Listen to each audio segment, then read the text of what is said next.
Inside of the third ride, Chaz Mossett has just jumped aboard the Arise Racing Ferrari. We're going to have a chat to him with 10 minutes until race start, and it just shows how intense the start of this race is and how important it is. Chaz has already got himself buckled in, so we will leave him alone. But we expected this car to be, he's just whacked me with the door, so bugger it, we're going to speak to him. Chaz, probably not the speed that we thought we'd see from you in practice and qualifying, but inside of the third row, you can certainly make your way to the front now. Yeah, GT, good morning, and good morning to everyone watching.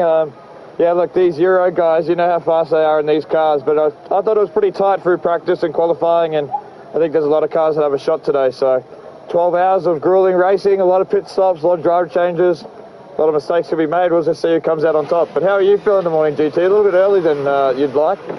I'd rather be sitting where I am than where you are right now, but it's an early start to the day. But this 45 minutes as the sun comes up, it's a magic time to drive around the mountain. Yeah, it's really special. I'm really honoured to be in the first stint. It's one of the darkest racetracks you have across the top. There's not much lighting up there, but yeah, the mountain, this is like the most downforce you ever have around here. Just nice cold weather, and the engine's nice and crisp as well. So they thought they'd get the heavy driver in to start. Hopefully he could get some tire temp a bit easier than those lighter teammates that I have. So hopefully bring it back to him, and we'll see where we end up in the day.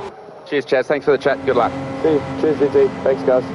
One of the fan favorite cars on the grid is because of certain drivers that we know from the number and the logo. But Charles Wirtz, there was a little bit of trepidation for your BMW yesterday in qualifying. There was an issue that actually happened that resulted in P12.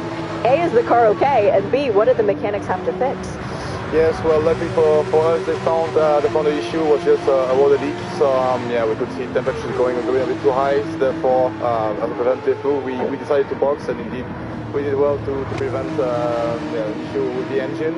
Luckily, we could do also our chip lab yesterday to make sure everything was fine with the car, which it is. So hopefully we can have an easy race without any technical issue. I mean, it's never easy here, but at least no technical issue, and do the best we can for the race. Not your first time to Bathurst, but first time sharing a car with Valentino Rossi and Lello, of course. Probably for very kind. Ich sollte das wahrscheinlich nicht sagen, aber ich habe früher Leuten über 1000 Euro berechnet, um genau diese Art von Kratzer zu reparieren. Session yesterday.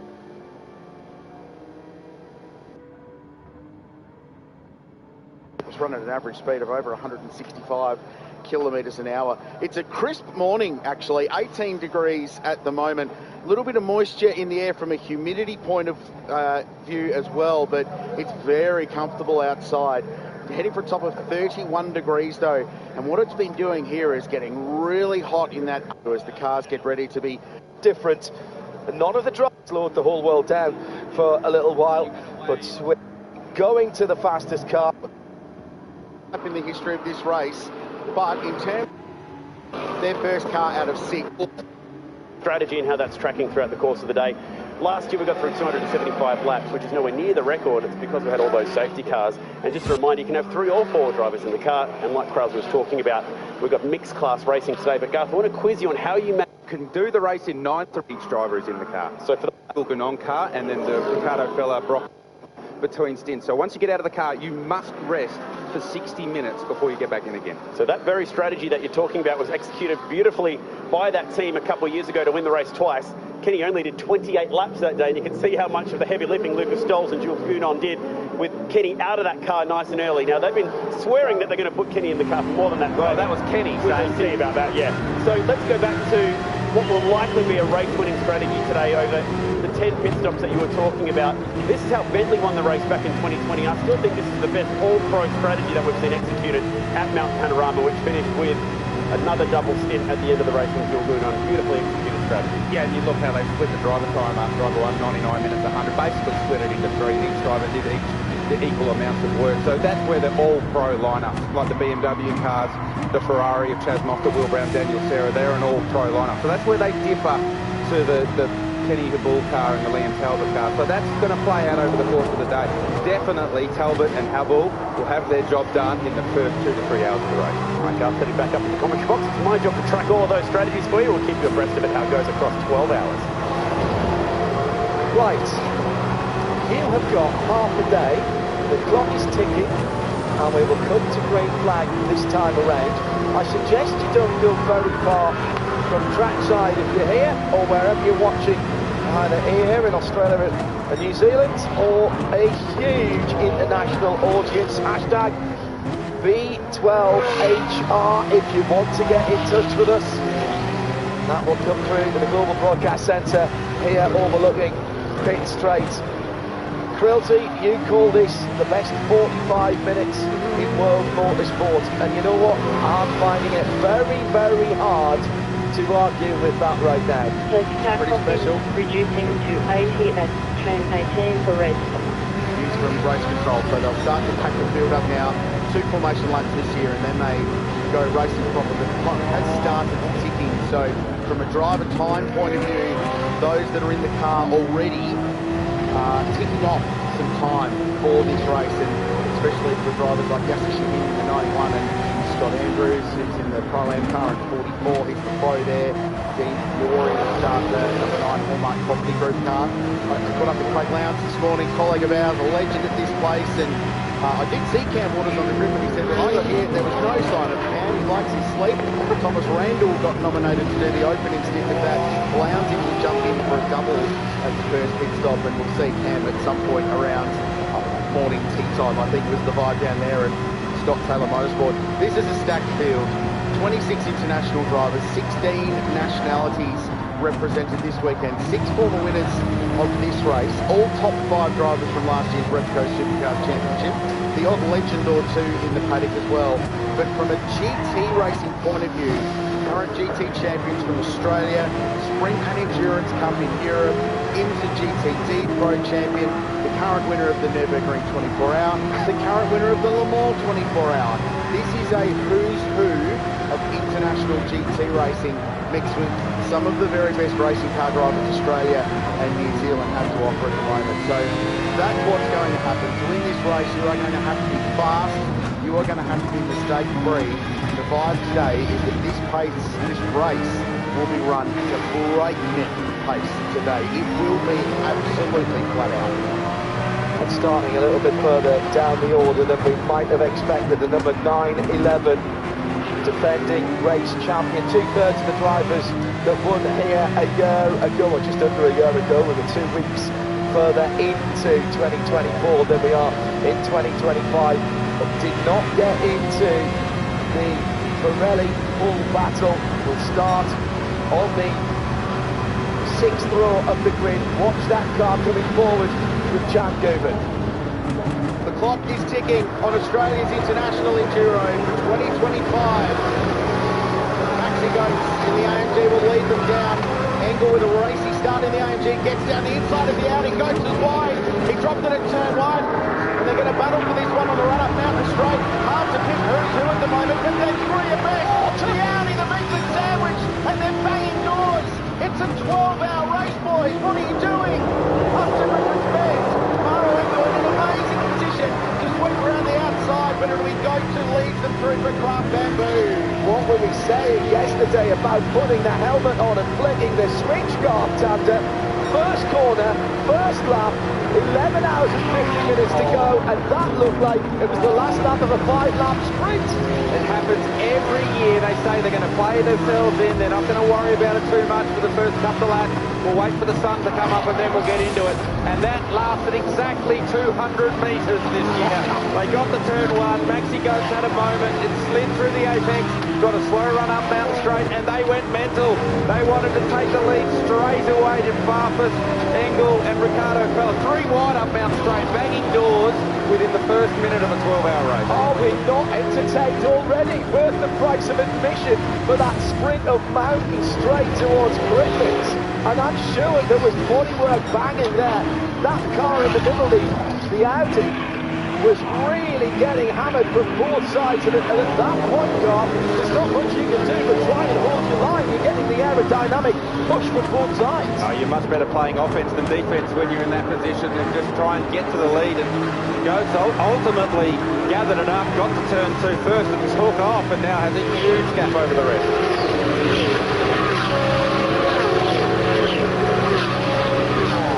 Side by side there. So Ricky Fella was second going into turn 1. He's 5th now in the 183 Audi and had a massive fistful of understeer, turning the car into the elbow for the first time.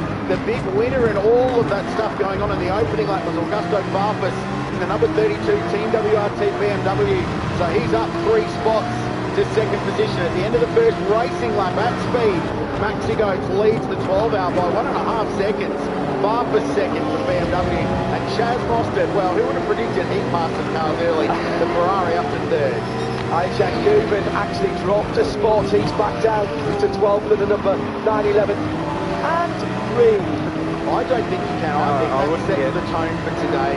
It's going to be like that, and this will be a track position race. You want to lead. There are some races in the world you don't want to lead. You want to buy your way in. This is entirely the opposite. Track position is going to be absolutely king today.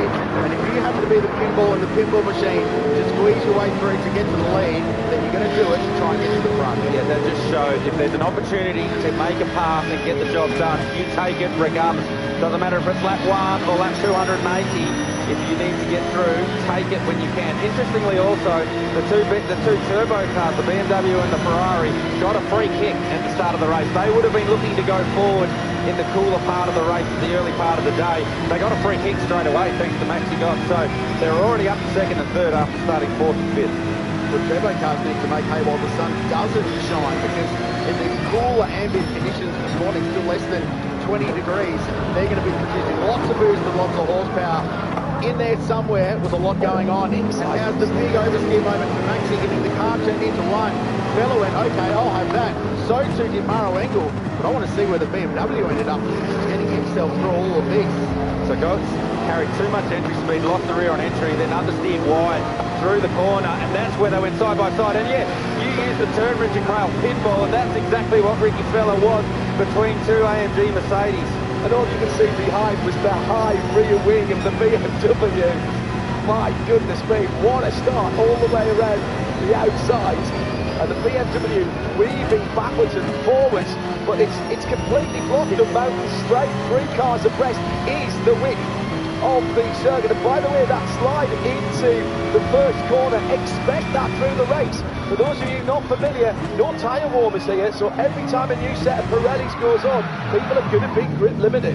Oh, this will be good to watch. So on board here with Ricardo Feller, you watch Goetz, loses the rear there, keeps the brake on until past the apex, tries the over and under, bang! So contact within 250 metres at the start of the race, and then they bang all the way up Mount Straight. Look at this, between the two cars, he can't do anything but keep it flat and hold the steering wheel straight and hope for the best. And then ultimately Goetz gets it, well, he's getting buck drafted by Augusto Farfus, and then Chaz takes the opportunity straight up the inside of Feller. And then he was actually able to get somehow past Engel as well on that first lap. But man, it was all happening in the first 500 metres of the race. That was a more substantial hit than I thought. I know it always sounds worse from the onboard, but my goodness me, only there, not to do a tyre or a wheel or something like that. And next time we're on board, we need to look at that steering wheel and make sure it's still straight. I've no doubt that there'll be a wheel out of balance, and that wheel will now become a souvenir piece. They won't use that again after this stint. I'd say the steering will be okay. The Audis are actually pretty robust in the front end, so if anything, all that Ricky Feller will be dealing with right now is a pretty heavy vibration from a wheel that'll be buckled, but hopefully that is all. The Bailey Marcello behind the wheel of car 46 that he'll share with Charles Beers. We heard from him on the grid. Fellow Tino Rossi was at another terrific weekend. It's been so good to get. Everyone just bursts out laughing when they hear him interviewed, because it's one of the most iconic voices in motorsport. When you can see the pace the BMW's got in the toe, in the lane early, it's the KTM. Glenn Wood behind the wheel down at Garfield Racing. In the toe, Marcello sticking the nose out on the inside of 222 on the run into the King, the fastest corner in the sport. And couldn't do the move there. There was some endurance racing experience there from the man they call Lello. But right now, they're bottled in behind Yasser Shahin. Now, that's not a commentary on Yasser. He is an extremely fast racing car driver, but he's an AM driver, part-time driver. And there's a bunch of pros hunting him down. Talk about why it's important to get to the front of the field in the early part of the race. When we were tracking Raffaele Marciello, he is already 10.5 seconds behind the lead within 2 laps at the start of the race. So the field spread is always significant here. You mentioned Shaheen holding the battle pack up, but he's playing to a strategy game with that car. So he's trying to get some of his driving time done early. Jack Dubin has moved back up a couple of places. He sits on the outskirts of the top 10 at 10. Marcello's just got past Yasser Shaheen, so he is up to 8th place in the 46 BMW.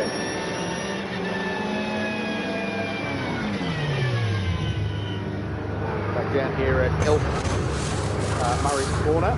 Down the inside goes the Porsche, so that's Chan Gubin, second driver who won here last year, getting the move done on Scott Andrews in his IFL racing car. Run by Scarny Autosport, and this will be Thomas Randall with the move on the Porsche at turn 1. Nice technical stuff down the inside, so that's down the inside of the Shell car from the Ben Motorsport Park and EMA Motorsport with Yasser behind the wheel. He's got assistant Porsche behind. Same car, very different teams as we've seen this weekend, because one Porsche, the Ben car, has been really strong. The other one has been in struggle street all weekend. I've ducked into Audi to get an update on the state of Ricardo Fella's car, and despite the fact that he's getting his ears boxed in, hasn't been reporting any major vibrations or any major issues with the steering on that car, but he was quick to give both the Mercedes drivers either side of him a little bit of an ongoing character assessment when they got through Mountain Straight. The second word was idiot. I'll let you guess what the first word was. It's not past the watershed, even back in Europe at the moment, so we'll leave that one hanging for now. And the 2025 McGrath's Bathurst 12 hours.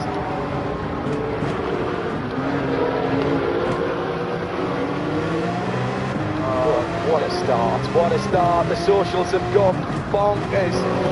That first, 35, 40 seconds is going to be being replayed all over the world. What an advert for this race, for GT3, and this part of Australia and this racetrack.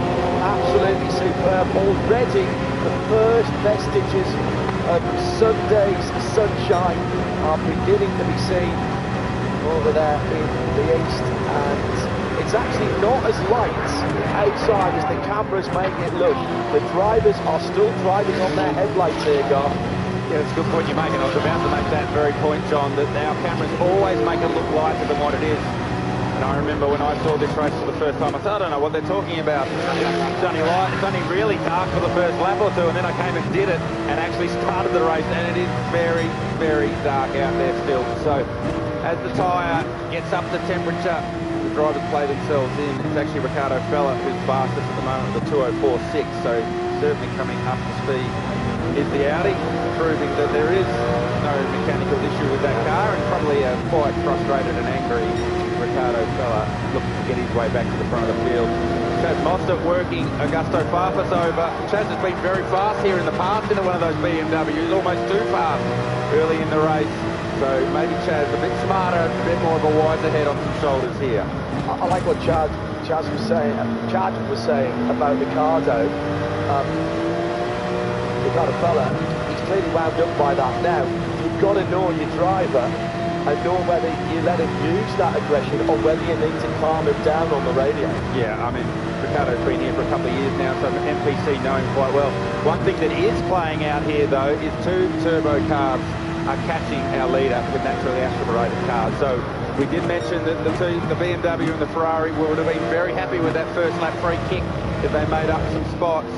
So they're looking to get themselves that track position while they can, while the ambient conditions are suiting a turbocharged car. As it gets warmer, the air gets thinner, and the turbo cars don't work as well. So while the air's dense, nice and cool, they're making more power, they're trying to use that while they can.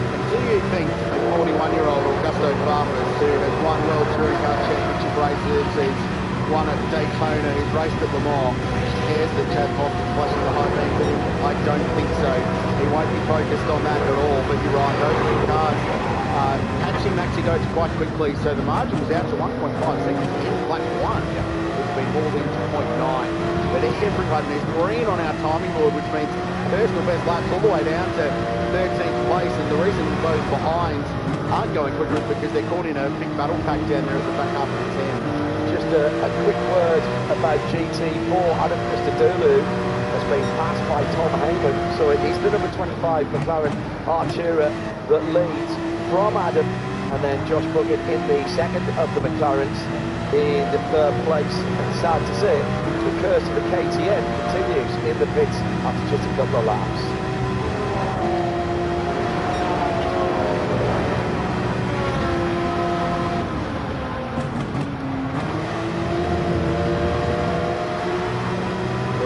Chaz Mostert. He's had a very good run out of the BMW M elbow, and he's lining up a BMW M car potentially to grab second place away. Brazilian Augusto Barros, who's been here for more occasions now, is looking feisty. Here goes Mostert down the inside, next to the second position, and the Ferrari takes a step forward. We've already had one pit caller this morning, and it was for two of the worst words in motorsport. Electrical gremlin is what's plaguing the KTM. But the good news is that car is back out on the racetrack now. I had a quick chat with David Crampton, one of the drivers, and instrumental people to this team. And he said, we brought in engineers from Reiter. They're the guys out of Austria who run the team and run the car, know it best. It came in, it went back on the jacks. They did it, Control Alt Delete. And then when Lloyd is back out on the track, all they want is to finish this race. Du willst wissen, wie viel dein Auto wert ist? Dann geh auf wirkaufendeinauto.de und spar dir den Papierkram. Gib einfach dein Autodetails ein und erhalte sofort einen Top-Preis. Wow! Ich sage ja, es ist einfach. Verkauf dein Auto jetzt auf wirkaufendeinauto.de.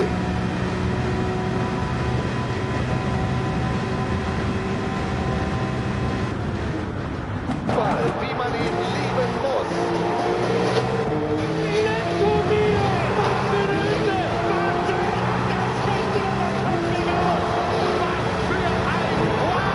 Der beste Live-Fußball für euch, für Fans mit Wow.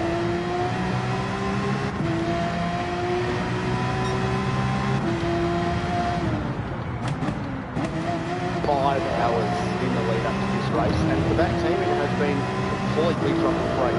And 1 minute into this race, when you're in racing conditions, it all changes. So it's just unpick this move with Chaz. Oh, great move by Chaz, and I think Augusto was letting him pass, but probably doing it earlier than Chaz expected. Augusto off the throttle, right in the middle of the kink, and caught Chaz unaware.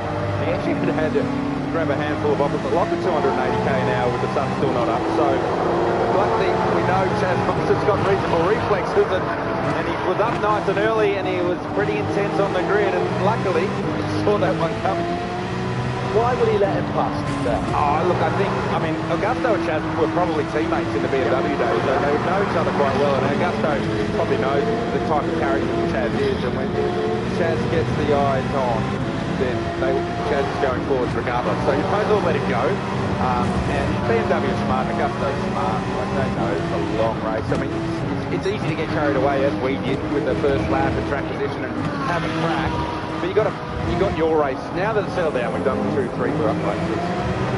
You've got to start racing your race. And if there's a car behind you that's faster, jump in behind and save fuel. Sit in behind him, save some fuel, and let Chaz tow you up to Mexico go and see if you can get by. Augusto and those two actually won Daytona together as well, so you're right, they do know each other. And as for that start, I've just seen it described by James O'Donnell, hashtag V12HR, V12HR. It looked like the end of a 1990s British touring car. And you know what, James, that's spot on. That's going on next year's post. Well, and based on what Chad was saying about some of the character references being thrown around in the morning, there might have been some ongoing perverse gestures going on in there as well. A battle pack going on down the inside, the Mercedes AMG on the Jamek Racing Audi. Squeeze wide as Richard Bella as Lucas Gold in 75 makes the pass. Spicy. That was Engel. Well, that was Fella trying to get a run on Engel. So Fella's had quite the adventurous 7 laps to the start of this one, hasn't he? Just noticed on the timing screen, Chaz Mostert, as he went past Augusto Barros, set the fastest lap of race. 2:03.1, the fastest lap of the race last year. So here we go. This was Fella and Gotts. So Gotts has actually just ended up going all the way around the outside because Mauro Engel was blocking into the last corner. So I'll go all the way around the outside at 1-2. Mauro Engel said, "They won't." Go do some lawn mowing on the exit of turn 1. There's Talbot. That's been indicated as jumping into the car next. The 183 Audi, but yeah, Mostert fastest with a 3-1, fastest lap of the race last year, 2:02.98. So we're going to go faster than that. But the car's still heavy. You can see that by the amount of sparks that are coming off the car over the top. The battle for the lead. He said it was closing down. It's happening. Turning it right up to 11 early on through the BMW elbow and down onto Conrod straight. Now he'll be getting a draft in the hole in the air, punched by that AMG. They are quick down the hill, but the Ferrari is slippery, dragging up inch by inch, centimetre by centimetre, goes to the inside, and that's the done deal. Through, and a change in the lead. Chaz Mostert puts the Ferrari at the top of the timing screens. Fifth the first in 7 laps, so it's been an adventurous start with Chazzy. He's been on pole here twice, won the great race on a couple of occasions. Will have a 12-hour win to his ridiculous racing CV that he continues to build. It now also includes team owner, because he's got a pair of McLaren. So Chaz leads the race, and he also leads the GT4 class, because Tom Heyman has passed Adam Cristodolo to get in front in the Method Motorsport McLaren Artura. Nice pass. Everyone, the GT cars raced here in November for a round of the domestic GT World Challenge Series, and everyone's like, man, those Ferraris are quick in a straight line. As Andrews gets down the inside of Dean Fiore, the little inter-Audi battle going on here. Two different teams with MPC and Tigani battling it out. Still hard to pick cars with a bright headlights into turn 1 with Supermarket. AMG gets down the inside. That's David Russell, silver class car. So past Coity there, he's gone forward. Andrews pressing on. Yasushi Inu, by the way, just settled into 10th place at the moment and leading that Pro-Am class in the Bandon EMA Porsche just a little bit up the road. And by the way, as Chaz Mostert took the lead, he also put the fastest lap of the race in as well. Nice draft down Conrod straight. What advantage do you get there in terms of how many Ks it could be different following in behind one of those fast AMGs? Well, looking on our time screen, as Richard Crail's just pointing out, just a lazy 10k an hour, John Hancock. So we saw that Chaz was able to pull out and basically sail past the Mercedes, and he was the fastest down Conrod of everyone on that previous lap. So clearly using the toe to great effect, but you also need to get a good run off Forest Elbow to jump in that toe and use it to its maximum, and then know how to use the side draft when you get to the rear bumper. And that's something that Chaz is well versed in. We do that a lot in supercar racing, so Chaz knows all those tricks. And that's all genuine drafting, slipstream, no past flaps on these GT3 cars. That is skill and timing and getting out of that previous corner. Maybe 1, maybe 2 Ks quicker, and that turns into 10k at the braking area, and there's your opportunity to go by. Big battle pack coming down to Elfmary's corner. And that is the test car going through. Stunning liveries right through the field this year, Grillsy. You could make an argument that it's the best looking grid we've had. Just the effort that these professional racing teams have put into their liveries and their presentation and their commercial sponsorship this year has been outstandingly good. I wonder if Farfus, who took great advantage of all that stuff going on here on the opening lap, might have been a little bit out of position relative to the pace of that car, but was caught by Engel and Ricky Bella, who still got good speed in the Audi. So while the BMW was speedy in those first, second or third laps, just started to drop off the pace. And Chad last time ran 2:1.26, absolutely flying, and lead 2.3 seconds already. And when Scott Andrews back in his round of his third, went past Yasser Shaheen, that was changing the Pro-Am lead as well for 10th overall. Scott Andrews in the 44 Audi. Chaz across the top guard standing. You've done this before. The sun will be bursting up over the Blue Mountains in just a few minutes' time. Yeah, that's right. And the run to Skyline is the trickiest part as the sun comes up. So still not over the crest is the sun. But when I spoke to Chaz on the grid, he said this is the time to capitalise. The cars have got the most downforce with the air's denser, so therefore the car generates more downforce. And for the turbo car, they generate more horsepower. And Chaz using that to great effect. He opens to get 3 seconds over Matthew Belt. So it was only a lap and a half that he passed for the lead right here. 2 laps ago, he passed for the lead. So he's making every post a winner right here. It doesn't look to be saving any fuel, does one Chaz Mostert. We've seen him do this in the past. When he gets motivated to get to the lead in the Bathurst 12 hour and takes off, he takes off. And this car looks very nice. Chaz has settled into a nice rhythm straight away. Other than that, he's still not happy with the tyre temperature and he's weaving as he comes to the final corner. So there's someone on the circuit maybe, because that battle pack before the battle all the way down the field was waging on, and maybe some contact with some debris put down there. Regardless, punches out another 3-0. Absolutely flying, Chaz Mostert. He leads for the Flyers, Bathurst 12 hour by just over 3 seconds.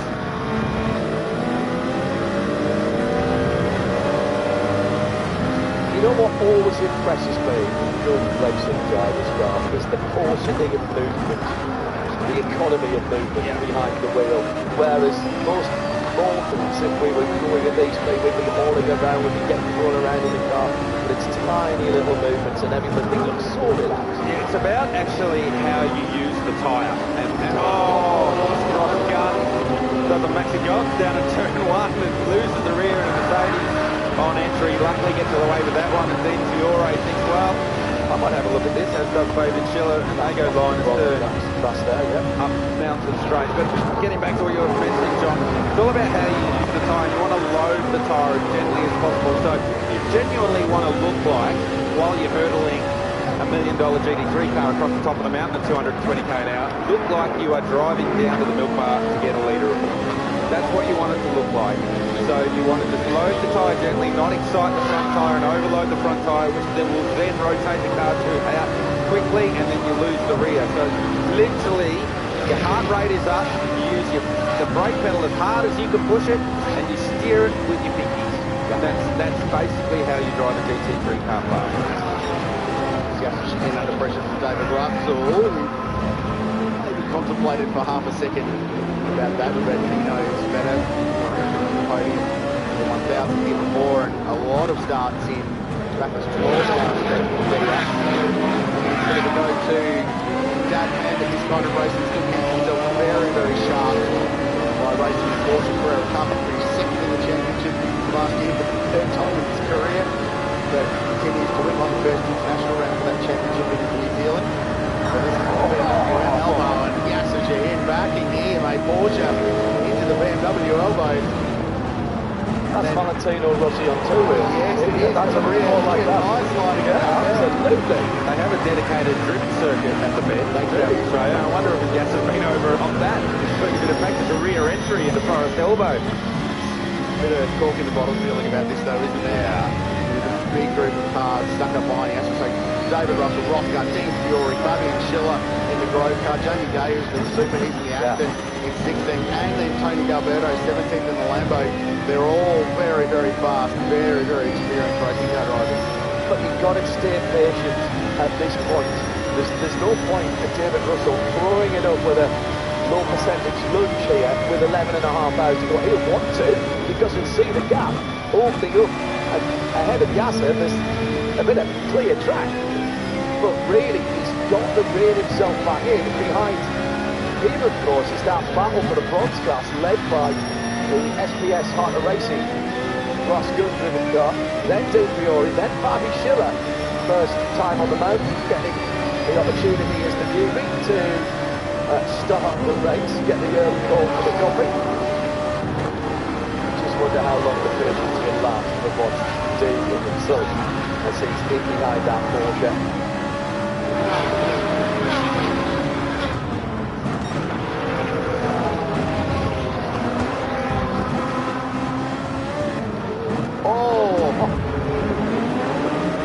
Around the outside, David Russell wasting no time, getting past Yasser Jahin and at Brock Skyline, sends the Mercedes AMG around the outside of the Porsche and takes the 11 away from Yasser Jahin with a very bold move for 6:18 a.m. in the morning. I'm just closing the list for pass of the day already on that. The patience ran out there, God, for a moment. It was time to send it. David Russell certainly had his wheaties this morning, because I can count on one hand the amount of successful passes around the outside at Skyline that I've seen in my 25 odd years here at Mount Panorama. So lucky to get away with that one.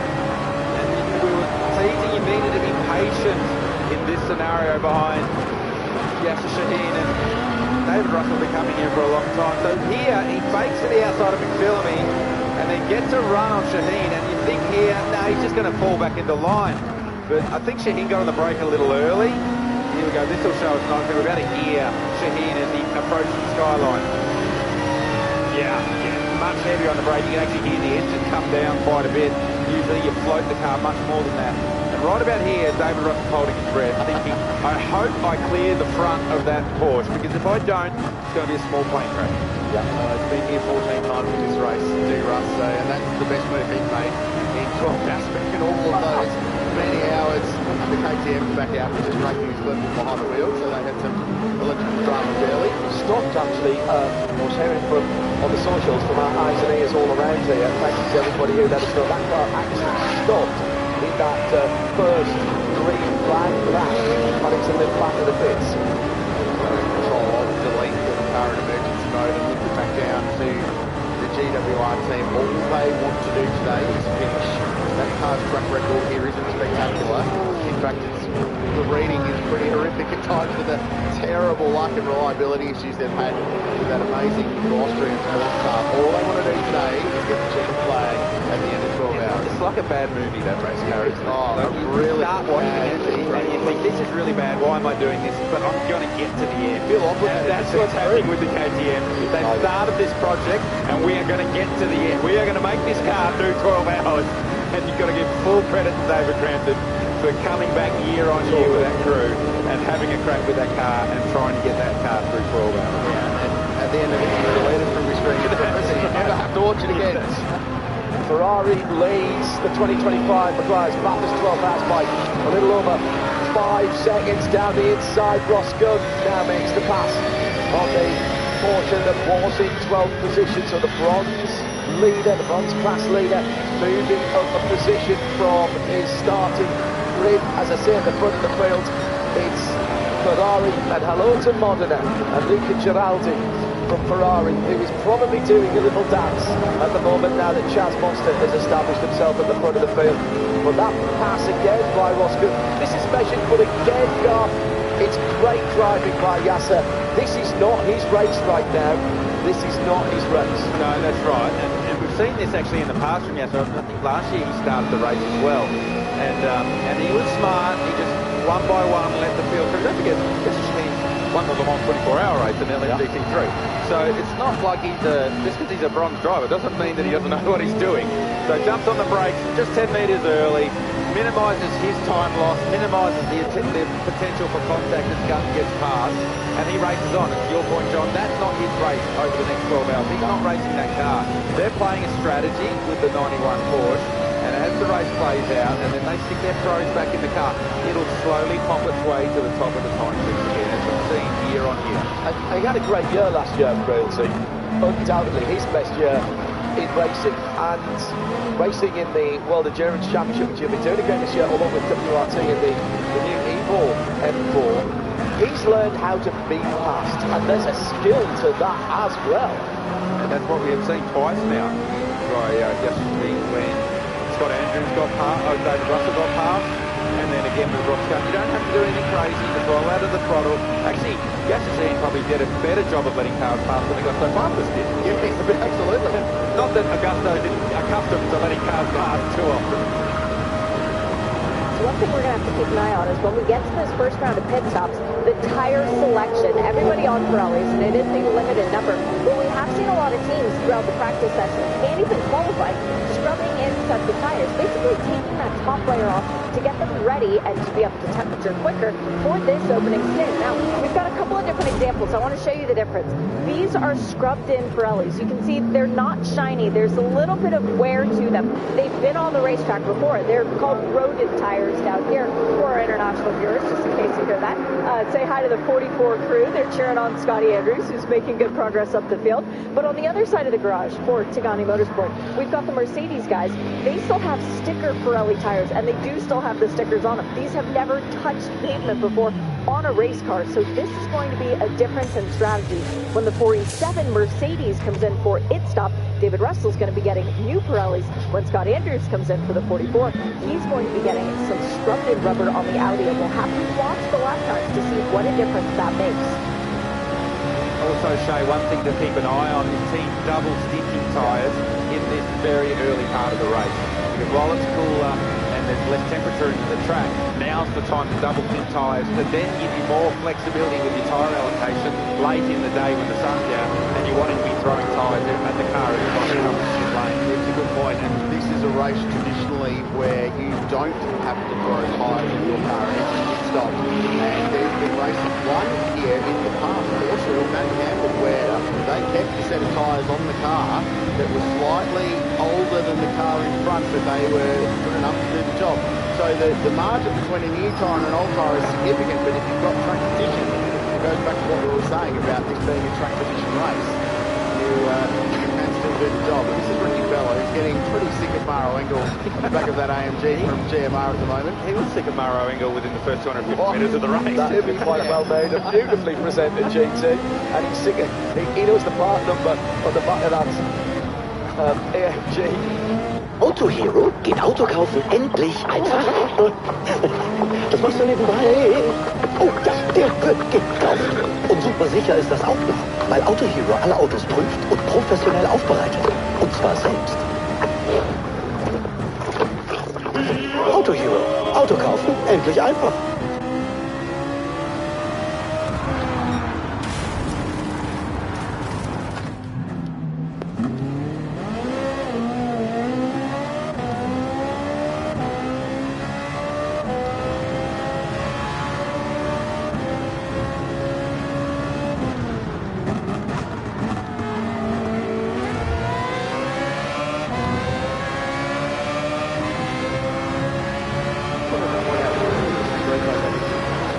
Goes down the inside of Yasser, and the Aston squeezes down. Yasser was like, I'll let you drive, but one at a time. You can have a little patience, please, in his first lap as well. That's what I want to make about Yasser. He's not going slowly. Not even slightly. He's doing fives in that Porsche. In any other race at this place, five will win it for you comfortably. Yeah. It's just relative to all the pros around him that just the natural pecking order is being assumed at the moment. But we've been saying all week that this is going to be a fast race. While we're green, it's going to be very, very fast indeed. It's just felt like that since the cars first came on. In fact, before the cars came on track, everybody's so psyched about it. One point I want to make about Shane showing us those Pirelli tyres for the AMG. That was S9, set 9 that they've got, +2.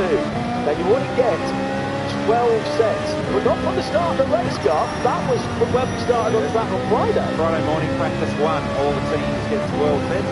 If you did make it into the Pirelli pole battle, they gave you a bonus set so that you can choose into your allocation. And the bronze drivers back in practice got a set of tyres too, but they couldn't bring them into the race. So only... Whoa!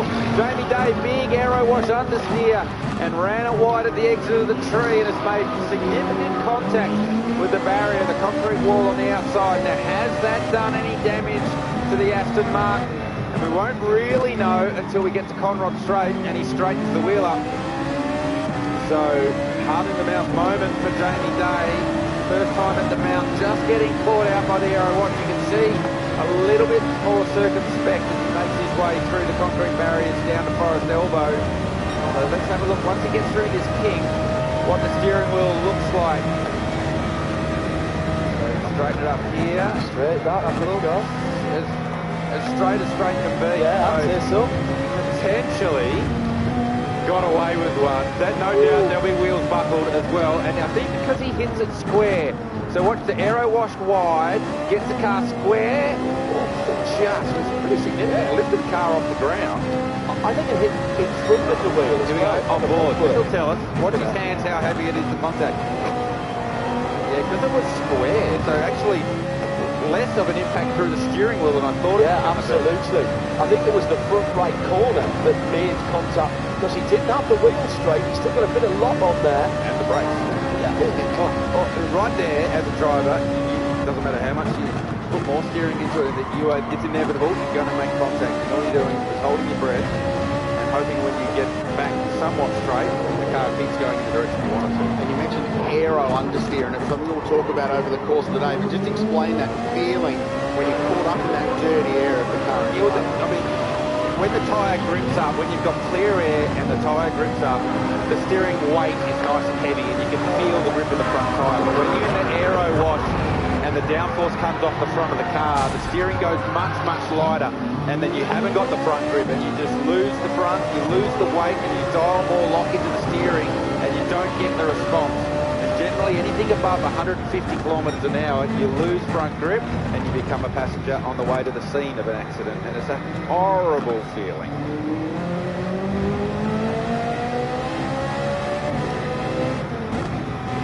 It's like when you're on a public road and it's wet and you turn into a reasonably quick corner at the posted speed limit, and there's a big puddle in the middle, and the steering just goes a little bit light, and the car pushes across the road, and it's that throat in the mouth feeling of, oh no, what's going to happen? Good news down here at Valente Rosso. We had a quick word with Robbie Meyer, who's engineering that car. She gave me a thumbs up, so their words were, got away with that one. Very much so. That's two this weekend, because Chaz Mostert exactly the same place. Yeah, in the weekend early in the Ferrari, and the sum total of damage there was about €1,700 for a Ferrari wing mirror. That's it. I tell you what, if that's the worst that Jamie Day has in terms of mistakes and the consequences thereof on his debut, it's been spectacular here, guys. Yes, absolutely. One of the practice sessions, practice one, that car was almost anonymous, and then in practice two, it went to the top with a rocket, and it was very impressive lap time early in the weekend from James Day. So, nice job by the Valente Rosso team. Robbie Meyer stepping in for the weekend. Ex-AMG Mercedes was heavily involved with the development of the AMG Mercedes that we see on track right now, when she was working for them. It's been Triple A. Now works for Premier Racing this year. Goes on maternity leave soon, so you do it all, mate, girl. Gun surfer, mum, really, race engineer. John Hunt in the background there, former racer, was halfway to IndyCar for a little while there, and made Indy Lights for a little time in Atlantic in America, and came back and raced here, and now with Chris Papadopoulos, the one experience from an engineering point of view. Put that team at Valente Rosso together, and they're heavily committed to this Aston Martin program. And chatting to them early in the week, they've got great plans for expansion to perhaps add some cars as the year goes on in the GT World Challenge Australia. We'll go back on board with Ricky Bella. Latest episode of Ricky Bella v. Maro Engel. Feels like this is going to be a docu-series we follow all day. Previously. This is already such a Bathurst race, isn't it? We've had angst, we've had fingers out the windows, we've had near misses, we've had drama, excitement, and there's 11 hours and 14 minutes to go. Chaz Mostert getting to the lead and taking off, and we've seen that before. Exactly. Love it. The V10 Audi howls its way up Mountain Straight with a bit of aero assist, and the thing with GT3 racing, and this battle perfectly exemplified why it's so cool, is strengths and weaknesses of the cars. It's so good in the first sector because it's got all that naturally aspirated bottom end grunt of the big Mercedes AMG V8. The Audi with all its aero and downforce, so good across the top, but unless it's David Russell today, parking over there is very, very challenging. So as long as Maxi can get his car up and down the hill well, Ricky Bella's going to be staring at that big AMG badge for a little while longer. Don't forget you can keep in touch. Hashtag B12HR at RSL_studio. That comes in to the screens in front of us.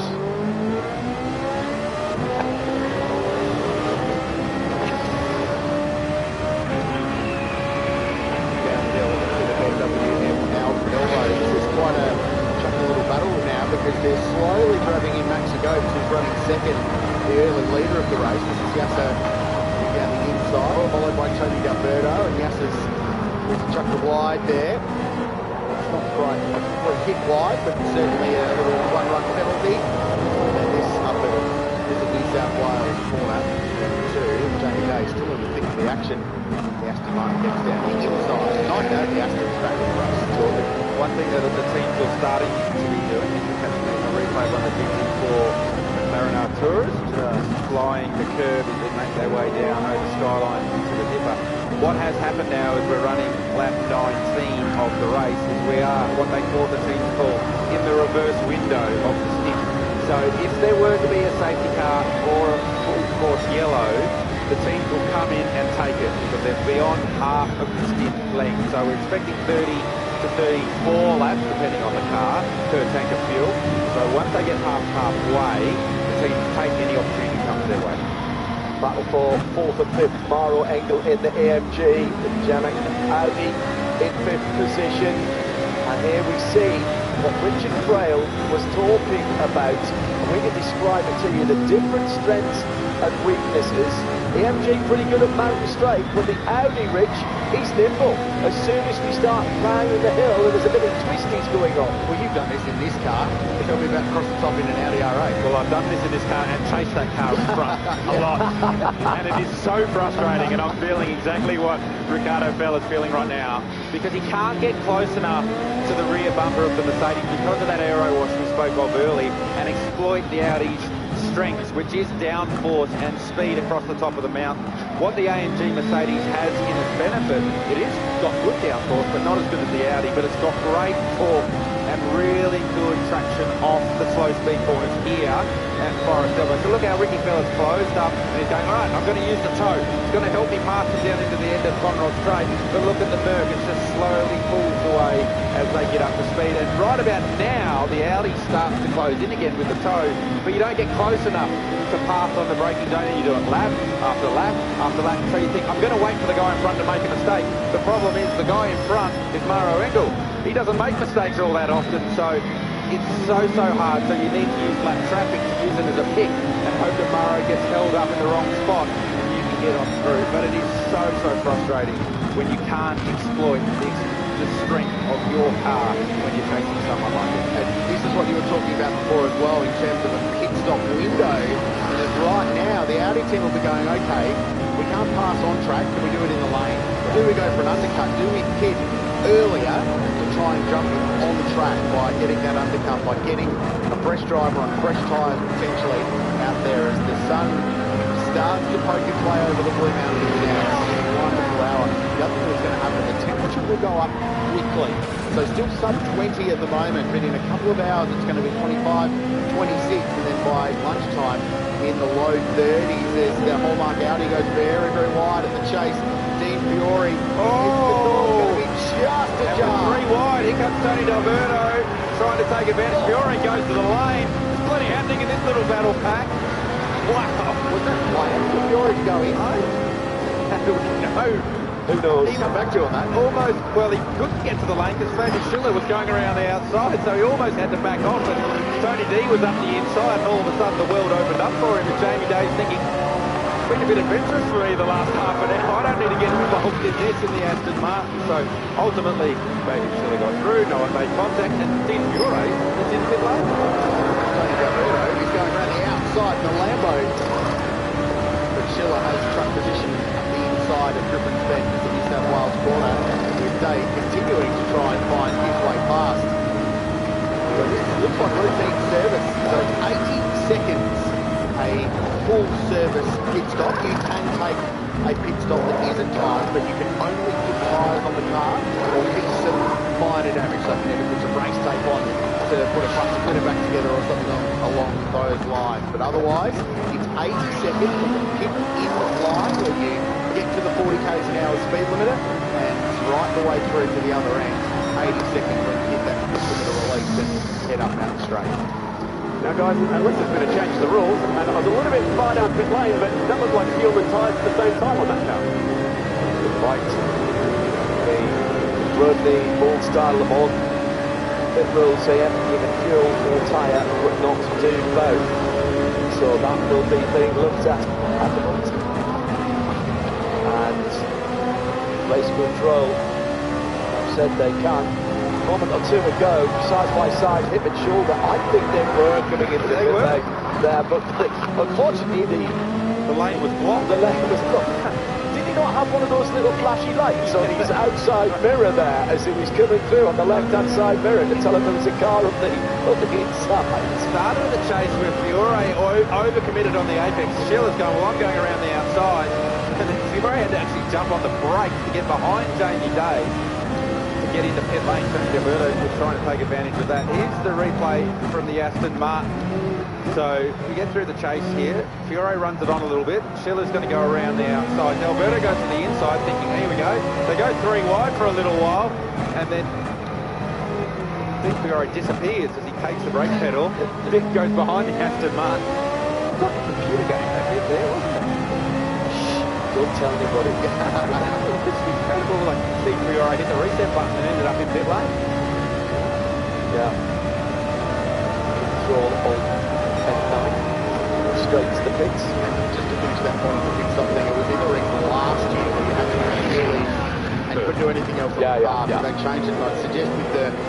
Das ist mein Foto. Das ist mein Foto. Klein oder groß.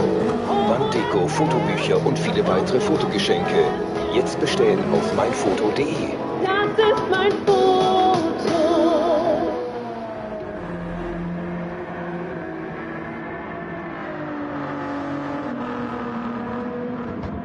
Am 28. Januar die größte Champions League-Konferenz des Jahres. Für 14,99 €. Ein Abend, alle Spiele und alle Entscheidungen live. Jetzt angeboten. Reduced pit stop time as well, so it's only 5 seconds shorter than last year, but 5 seconds made a difference in winning or losing this race. The last couple have been decided by much less than that, so they're allowing them to do tyres and fuel at the same time. Fairly common sense sort of rule adjustment there. Curious times for those for the 9th car to come to the lane. That's 10 laps short of the open window. We expect that this first stint will be a little bit shorter than what the cars are capable of doing, given they've done an out lap to the grid, 2 formation laps, and then the race started in Ross Gunn dancing. The heart of racing, AMG Mercedes. You can see the sun we were talking about when you come at Skyline. We're looking right from where the sun is, right into Ross Gunn's eyes. And you start the race in the dark with a tinted visor, and this is why. You can see the sun reflecting off his visor there. So you do the first half of the stint with your visor up and all sorts of junk going in your eyes because you can't see where you're going because it's dark. You flick the visor down as soon as the sun comes up. That was a great shot of the sun in Ross Gunn's eyes. Would you go up and down on the visor at parts of the lap? No, once it's down, it's down. Stays down? So you basically wait until the sun peaks over Skyline and then lock the visor down. It's too hard adjusting. There's enough light and shade on the track as it is without introducing your own light and shade with your visor. And you were a full visor rather than a peak. I was even always on a full face helmet, you can't get a peak right. I was always full visor with the visor down all the time except for the first 15 minutes of this race. Mostert by 8 seconds in the Ferrari that he shares with Will Brown and Daniel Serra. Chazzy doing Chazzy things. He's established himself worldwide as a maestro in GT3, and he showed it in that early running. What was it, 7 laps, you said, Crailsey, to get to the head of the field. And now, again, just relaxing into his job as he's into probably about the last third of this first stint, as they're coming through, feeding back information. Battle starting to heat up behind Maxi Goats and Farmers and still. I tell you what. No, Burrow's going to park it on the apex here, mate. There's no way Ricky Fella's getting up the inside of Burrow Engel. So we're 55 minutes into this race. Chop back, here we go. Got the inside. Switchback, and he's done it. Brilliant. He's done it. So it's taken 55 minutes. They were banging doors on lap 1 up Mount Straight. It's taken Ricardo Fella 55 minutes to get back to where he was at the start of the race in front of Burrow Engel. That was how Audi got to the podium at the end of last year's race. Chris Haase, very similar move, was outside, switchback, got back up the inside. Good pass. Ricky Fella finally squeezes his way through on the 24th lap of the race, as some fairly well-known racing car driver names prepared themselves for the forthcoming pit stop.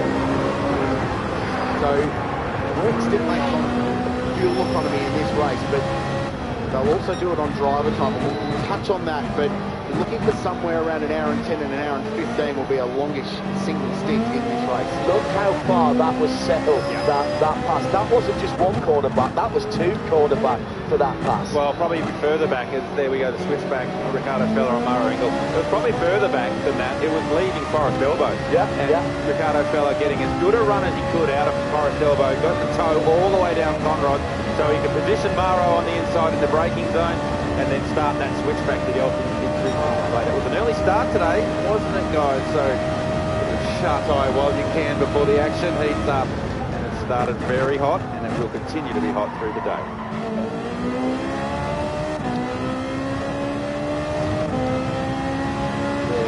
We'll be lining up as we skip through character references and sleeping on the job jokes and things like that. I love it. Lost it by 8.4 seconds, and it's the first sector clear of the back of that Mercedes-AMG. Ricky Bell sets his fastest first sector of the entire car race. So he's got a head of steam now, looking to get some track position and get to the back of Augusto Farfus.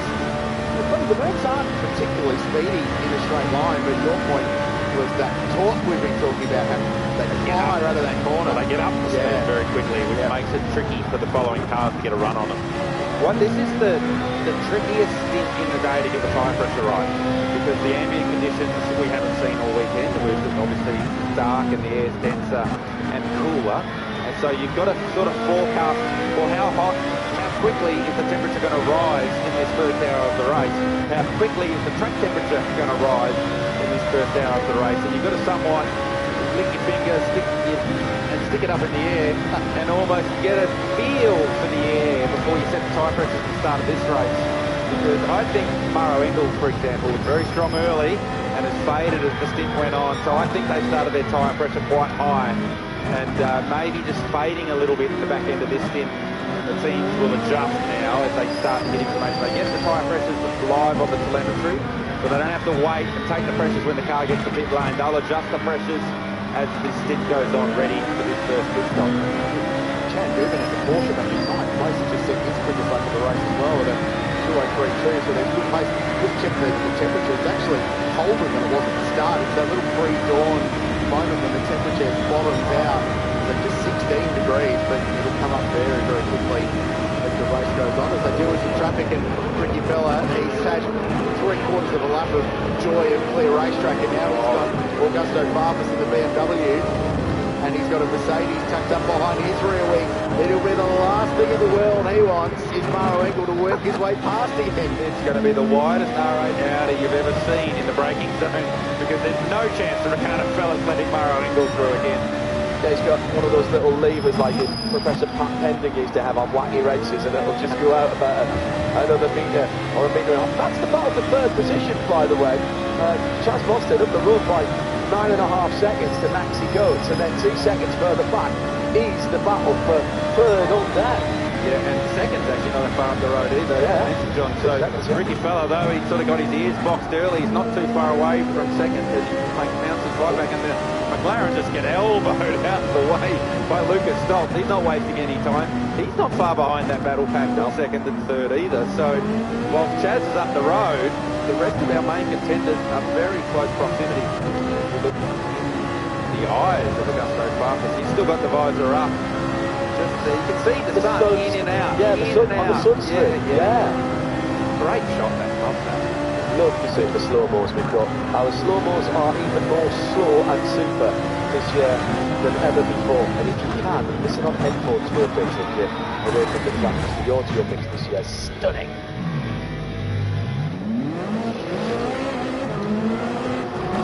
Chad Mostert by 9 seconds at the front of the field, but the battle pack is forming behind Maxi Goetz is 2 seconds ahead in second of Farfus, Fella, Engel and Stoltz. We might as well, and actually add Thomas Randall into that, you might as well put all of those together, because very shortly we're going to have a 5-car scrap for what would be the third place of the box in 11 hours time. And we've already come down.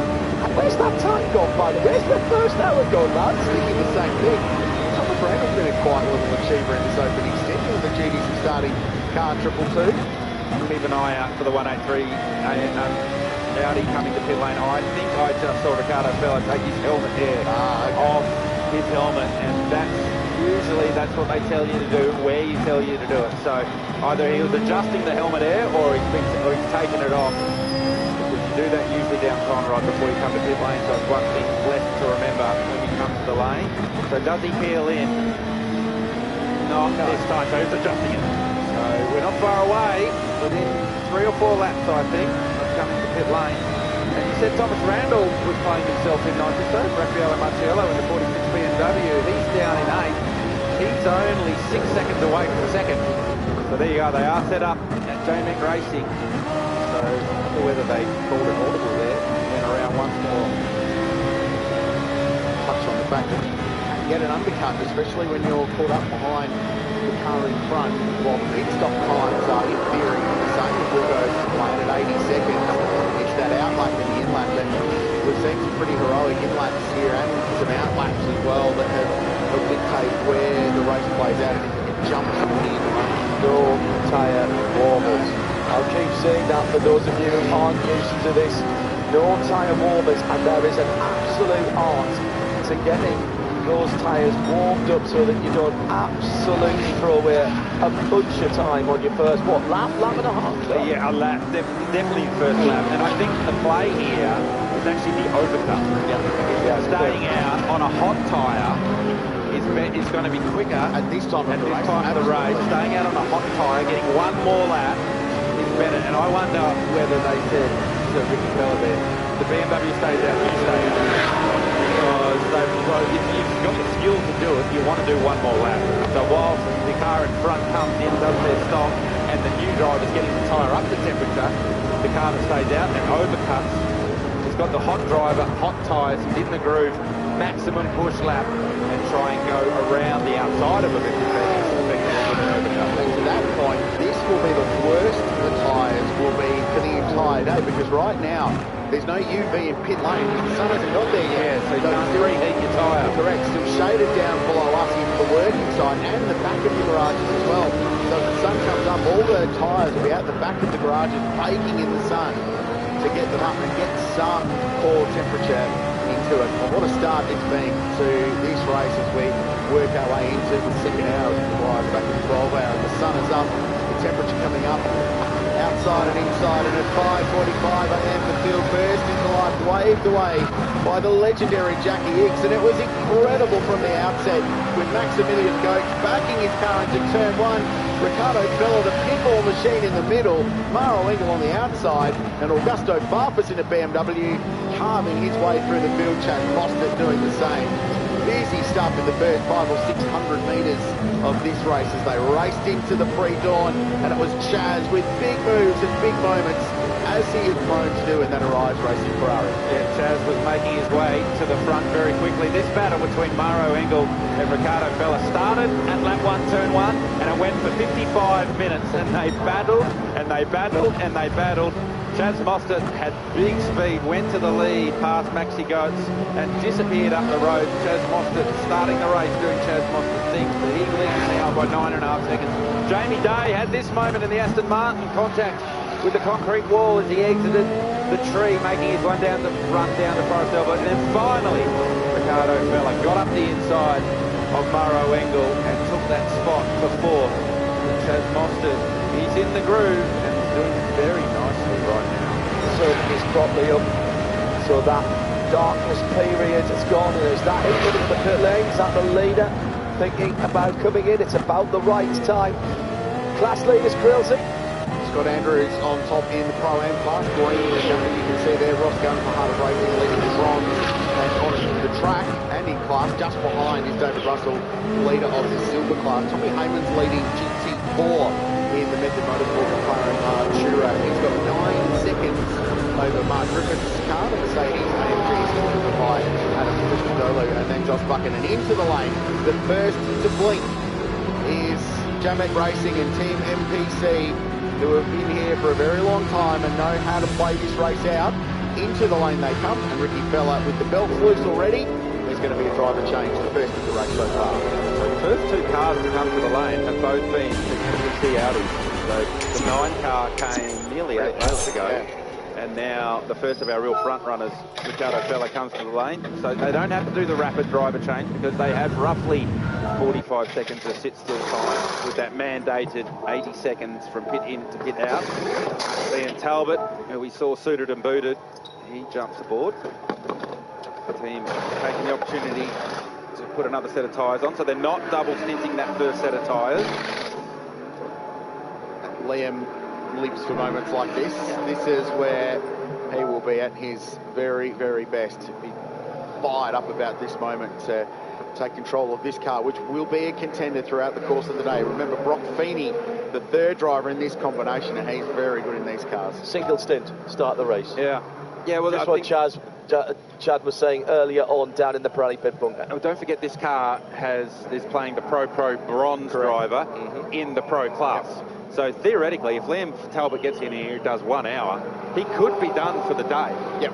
So They're trying to get that done early, getting their bronze driver 1 hour, 60 minutes done early, giving them then, I mean, that's not saying Liam Talbot might not get in because we know he's fast at the mountain, but that gives them total flexibility with their driver time strategy later in the race. And they will try and maximise this stint for Liam as long as they can. If they can keep him in the car for an hour and 15 minutes, potentially it opens now, that window. Correct, because remember that number Chad talked about in the Pirelli pit bunker at the start? That's one way to get some rear tyre temperature in an Audi R8. And below Harry is out in the commentary box. Sorry, what did you say there?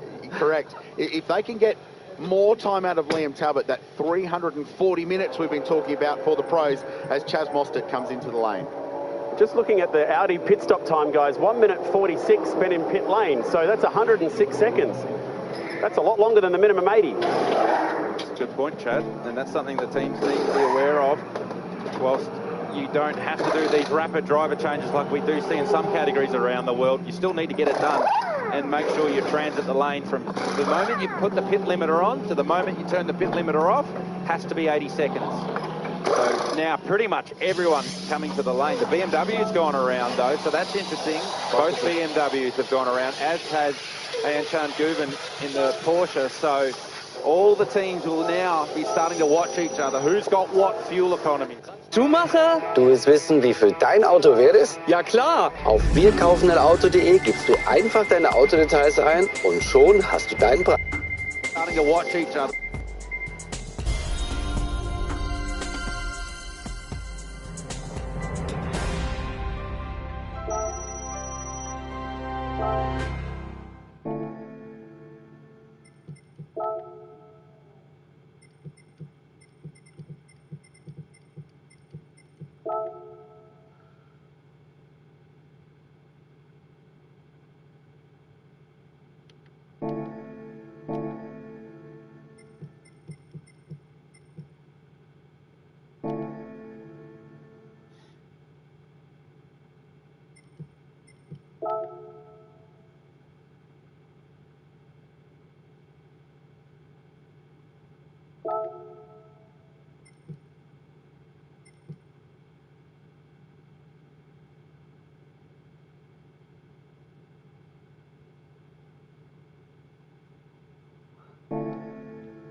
Mit zart schmelzendem Käse.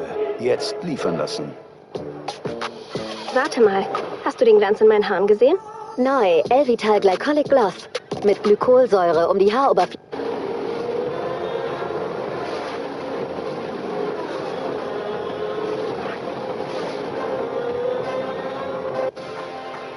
See, it is a hot and humid day. is the vast majority. Trackside, it's going to be a race to 17.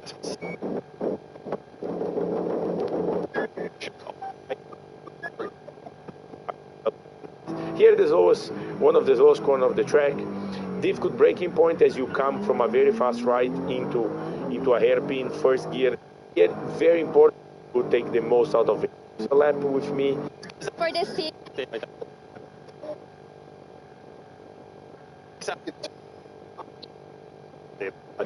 You said about it earlier, David.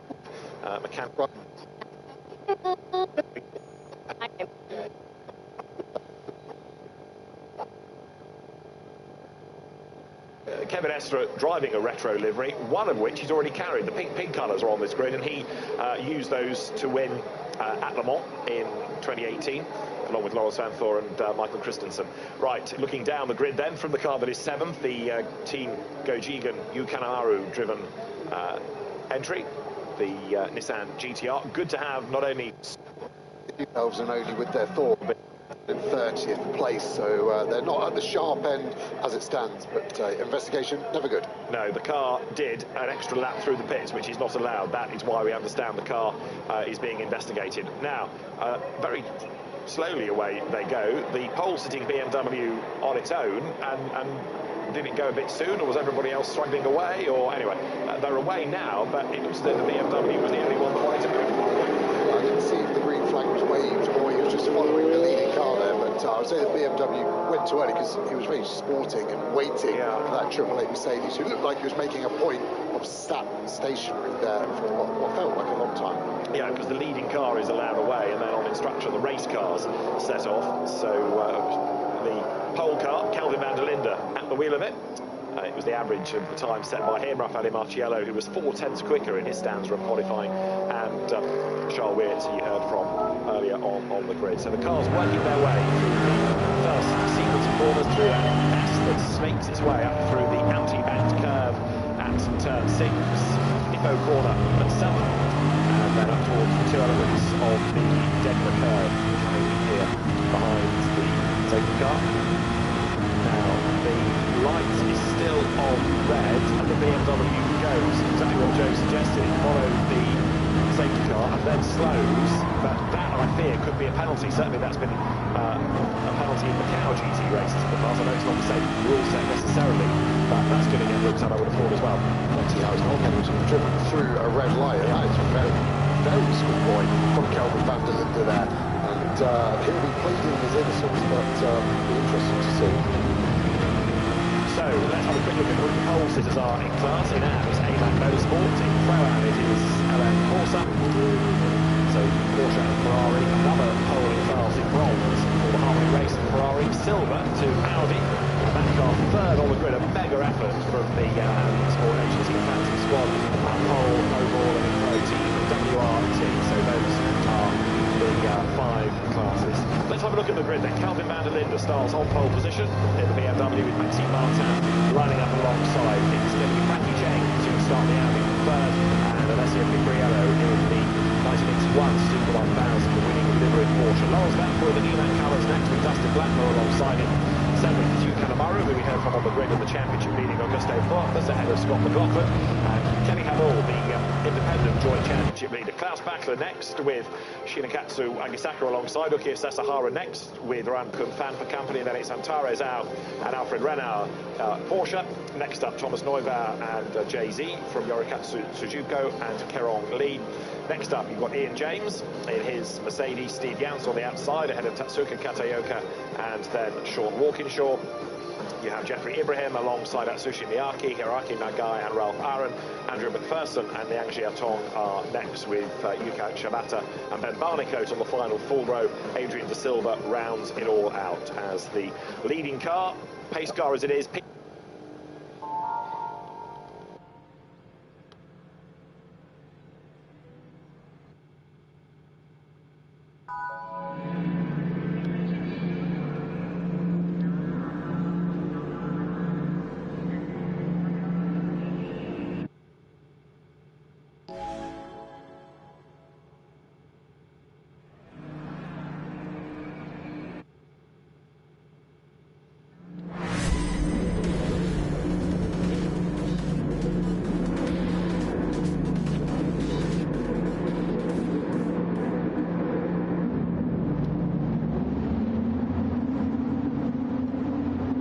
minutes on the clock. The return of the Suzuka 1000 kilometres, the 49th running. BMW, Mercedes on the front row of the grid. They make their way over the timing line, the start line, further down the pit straight. The lights on the gantry will change from red any moment. We go green, we go racing, and Calvin Vanderlinde makes a good start. Alessio Picariello in the pink-nosed Porsche tries to get up the front row, but he can't, because on his inside is Lawrence Vanthor, and Vanthor from the third row tries to squeeze by. Frankie Cheng in the Audi being rather cheeky on the inside as well to get past Maxime Martin.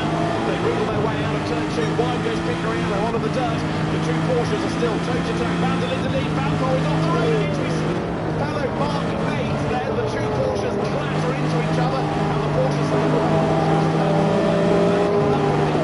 really serious on the first lap. He shows they might be racing for Porsche, but they're coming out of different teams. It's every man for himself. But there, Lawrence Vanthor really could have triggered a whole heap of drama for Porsche.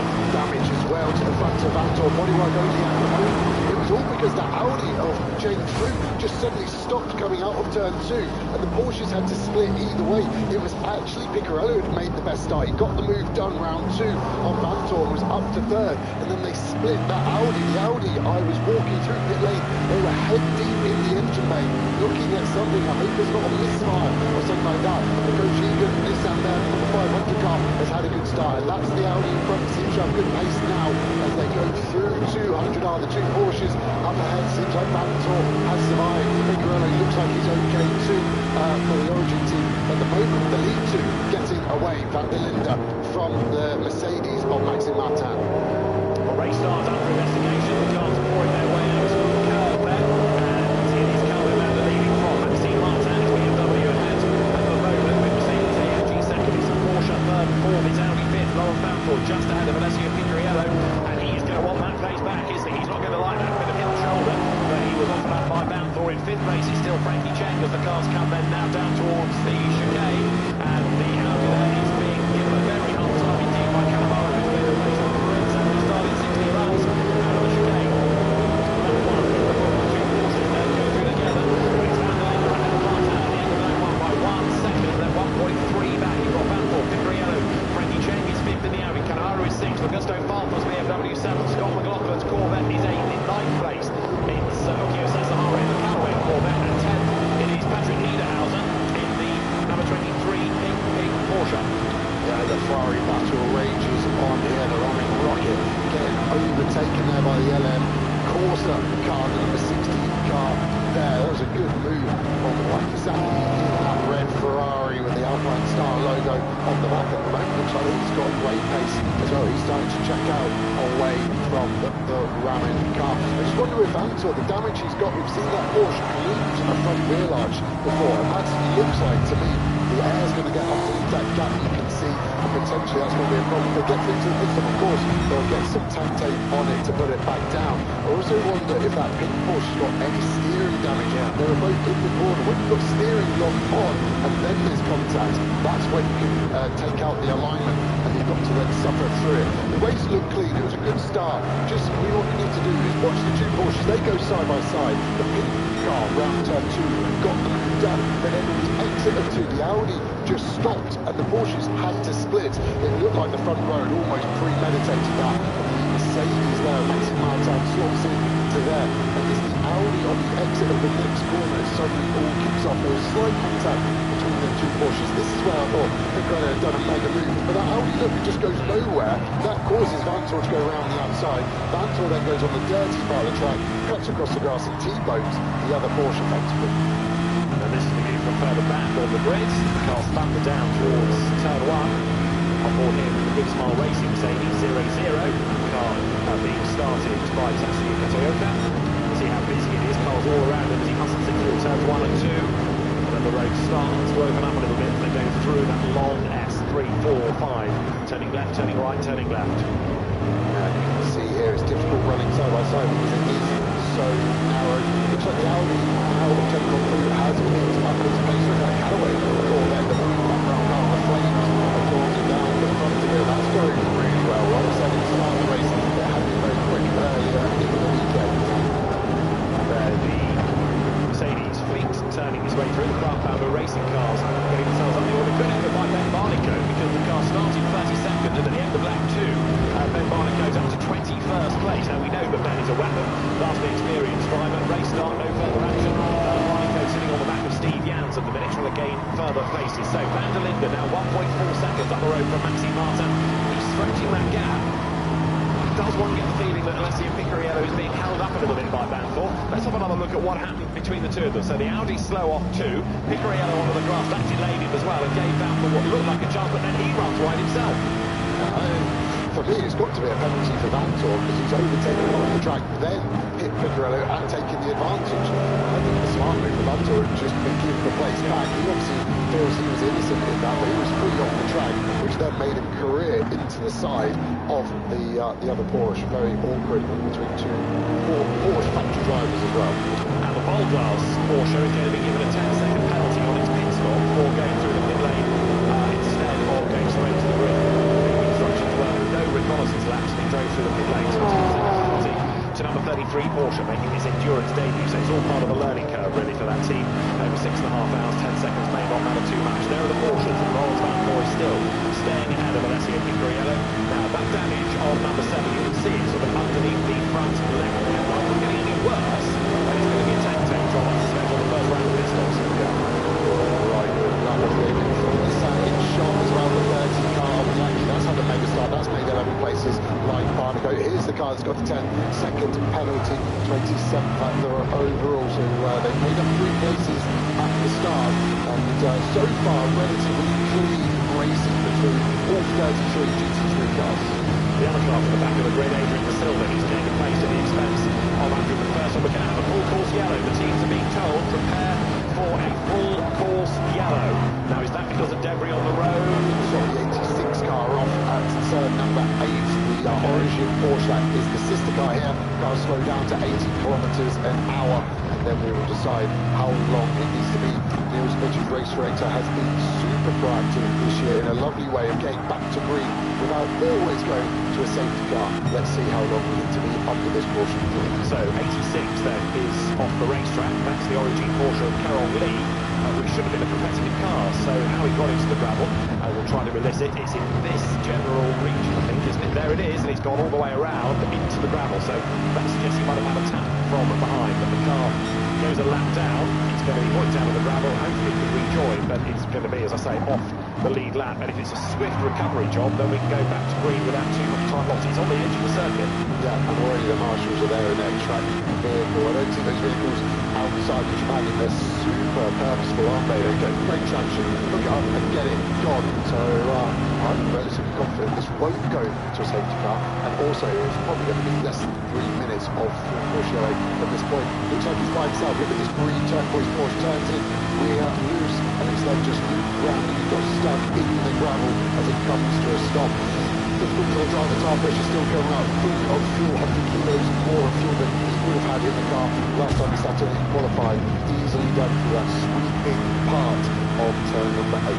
Now there's a long and a short version of the full course yellow. The teams will have announced to them, and if it's a short full course yellow, the pit entry is closed. You've got to stay out. Only an emergency stop like a puncture or a bit lower fuel can bring you in. 86 being pointed through the gravel and out of harm's way. To go all the way through the gravel rather than up on the circuit. So at the moment, I'm just wondering whether or not any teams might think about trying to get one of the pit stops out of the way. Maybe it's too early in the race, and maybe as well, this is not going to be a long enough full course yellow for that to be effective. Yeah, I think it's too early for anyone considering a race win at this point. Will be too left field as we go on board this Callaway Corvette. 6.2 litre V8 just grumbling along at the moment. And with the maximum stint time, the fuel saved on this full course yellow doesn't really help anyone either. So we're 19 minutes into that first stint. So car 86 being recovered, and Patrick Pile, one of the drivers of car number 7, may well have a view on what happens on that first lap. Amanda is with him. Absolute Racing is aware of the damage on the new man Porsche, and Patrick, I saw you and Kevin discussing the incident on track. The commentators were questioning, should Lauren just give a position back? What's your take on it? To be honest, I don't think so. It was a race incident. You see the Audi also slide in turn 2 and push Picariello out. So I think Lawrence just pushed a tiny bit too much in the next corner and just went in the grass, and Picariello was trying to stay outside. I think it was just a race incident, to be be honest. It was nothing intentional. And Lawrence was ahead when they had the contact, so I don't think it's a position bad. Now the question mark, I hope the two Porsche are okay in terms of balance and performance. So we will see after the restart how it is. But so far, I think it was just a bit too hot from outside, from all the drivers, but it's okay, it's racing. Kevin did tell me that they're going to keep that Porsche out for the pit stop for now. Amanda, thanks. Green flag waving with that running there are the Porsches that we'll be discussing. So number 7, Lawrence Van Voor, still ahead of Alessio Figriello as the cars riddle their way out of sector 1 then. We are on lap 5, and as you'll have seen, only a full course yellow and a brief one. So again, race direction quickly getting things back underway. That full course yellow procedure is going to be looked at to make sure that people slow down at the right time, didn't overtake when they were not allowed to. Augusto Farfus has jumped up into 6th place at the expense of Kalamaru, so that would have been bold if it was within that full course yellow. This is our first green flag lap, so how he gained the place at the end of the previous one will be being looked at. Yeah, all the cars with GPS tracking on, so race control can see they're doing it at full course yellow and also when it goes back to green, and there is no tolerance. When it is called, you have to be at 80. You have to be at 80 before green is called as well. So and you can't be overtaking until green either, can you? So Farfus was a bit keen on his toes and got ahead coming up to the line, then there was power as well. Potentially, but sister car Magdalena cleared from race control from any block during that start. So this is our race battle, nothing else to consider. Martin is sticking with him at the moment. The best laps are 3/10 of a difference though to the BMW, and it really looks like Gabriel is getting held up by Vantor, isn't he? Yeah. Sticking on his rear bumper. They've got this Audi that's leading silver class at the moment. After a bit of a shaky in turns 1 and 2, managing to run the pace of this Audi very strong. The sole Audi in the 32.5 field. And he is ahead in silver, so Frankie Kane at the moment 2.6 seconds ahead of Augusto Farfus, who's now got himself up past Kalamaru. Now we'll see whether or not the good run as they come up over the timing line. The Audi goes through. It was good yesterday in the qualifying session. Now there is Farfus, so now that he's up into 6th place, let's see what he can do about the Audi as they come over the timing line. Auto Hero. Geht Auto kaufen endlich einfach. Das machst du nebenbei. Der ist nice. Und bequem ist das Ganze auch noch. Alle Autos kommen aus dem... Riding on board with the Caraway Corvette is currently in 8th spots. And looking for another place. Here's Okia Sasahara on the back of Kalamaru as they come out of turn 2. Van der Linde's advantage up front, a second and a half now over Maxime Martin. Progress by Ben Barnico, he's up into 17th place, and the other Craft Bamboo Mercedes AMG Ralph Aaron up into 20th place. Yeah, Ben Barnico on the move, thanks to Spanish driver loan to Mercedes this weekend as we go on board with this Callaway Corvette. Again, we mentioned the video, but now it's singing. It's just a delight around this Suzuka circuit. Looks like he's got the pace over the Goshen car in front of that 500. We mentioned we've got 8 manufacturers inside the top 11 right now. Ferrari actually the lowest of those manufacturers that leading the prime class with this red LM Porsche. Seems as though having gone through shop pig liveried Porsche Klaus Battler of the win. I think that's the third of the retro cars. There is the Audi then. Now we'll see whether Farfus can do anything about him. And last lap through, Farfus was quicker, and he's fractionally quicker as well within the first sector. So that gap between Frankie Cheng and Augusto Farfus, 2 seconds, that is going to come down over the next few laps as Van Voor finally starts to edge away from Alessio Figriello. There's the battle that keep teeing up at 5th place. Frankie Cheng, hugely experienced driver, just ahead of Augusto Farfus in 2 seconds margin. And let's have a look at the other retro livery. There's the Big Pig, Klaus Battler, at the wheel of the livery that adorned the 917 back in 1971. Alan Lamore Class winning 911, the 2018 Klaus Battler at the wheel, and a hat tip to the team because what they've done to the number and what they've done for the driver names is all in the correct font. And for the number on the side, that means they've had to build a special panel to go in the door to backlight that number, which has been extra cost, extra effort, but it looks the part. Yeah, all very cool. As a driver, I think Battler won't be happy being 10th when he can see 2 Porsches in 3rd and 4th, and that's the body language of the car. I've got Scotty McLaughlin in front in that Corvette, and he wants to get past. And it does look like this group all being held up by the Nissan, so they're creating a 4-car battle pack with 4 very different cars, maybe not like the Corvette holding his own as well, isn't it? The older Corvette, I mean by that. So you've got a battle now going on between Yukiya Sasahara in the Callaway Corvette and the new style car of Scott McLaughlin right up behind him, and then Klaus Bachler there as well. So you're looking out on the front of Yuki Lamaru's car then. This is the Team Gojigan car in currently 7th place, and the queue is building behind. He's falling away a bit now from Farfus, and the battle back behind is getting longer and longer all the time as the cars drop out and then the curves up towards the hairpin and nudge downhill and then climb, and you're climbing as you turn the hairpin and you're still climbing the other side up towards 200R, and there, big dive on the inside, Bachler goes through, looks to move on Scott McLaughlin, does it work? We wait to see. Yes, he has gone through, and McLaughlin's dropped a lot of time. That might have been because of the rub, or he may have a problem, but it was a big step on the inside by Klaus Bachler. That might have caught McLaughlin slightly unawares. Yeah, I think the big pin headed out McLaughlin there, put him onto the grass out of 11. I think the Corvette must have just lost all traction. Look at the time lost, looking rolled up. Looking for Bachler, that is one of the overtaking hotspots we highlighted earlier in the show. Bachler now released onto the back of his Callaway Corvette.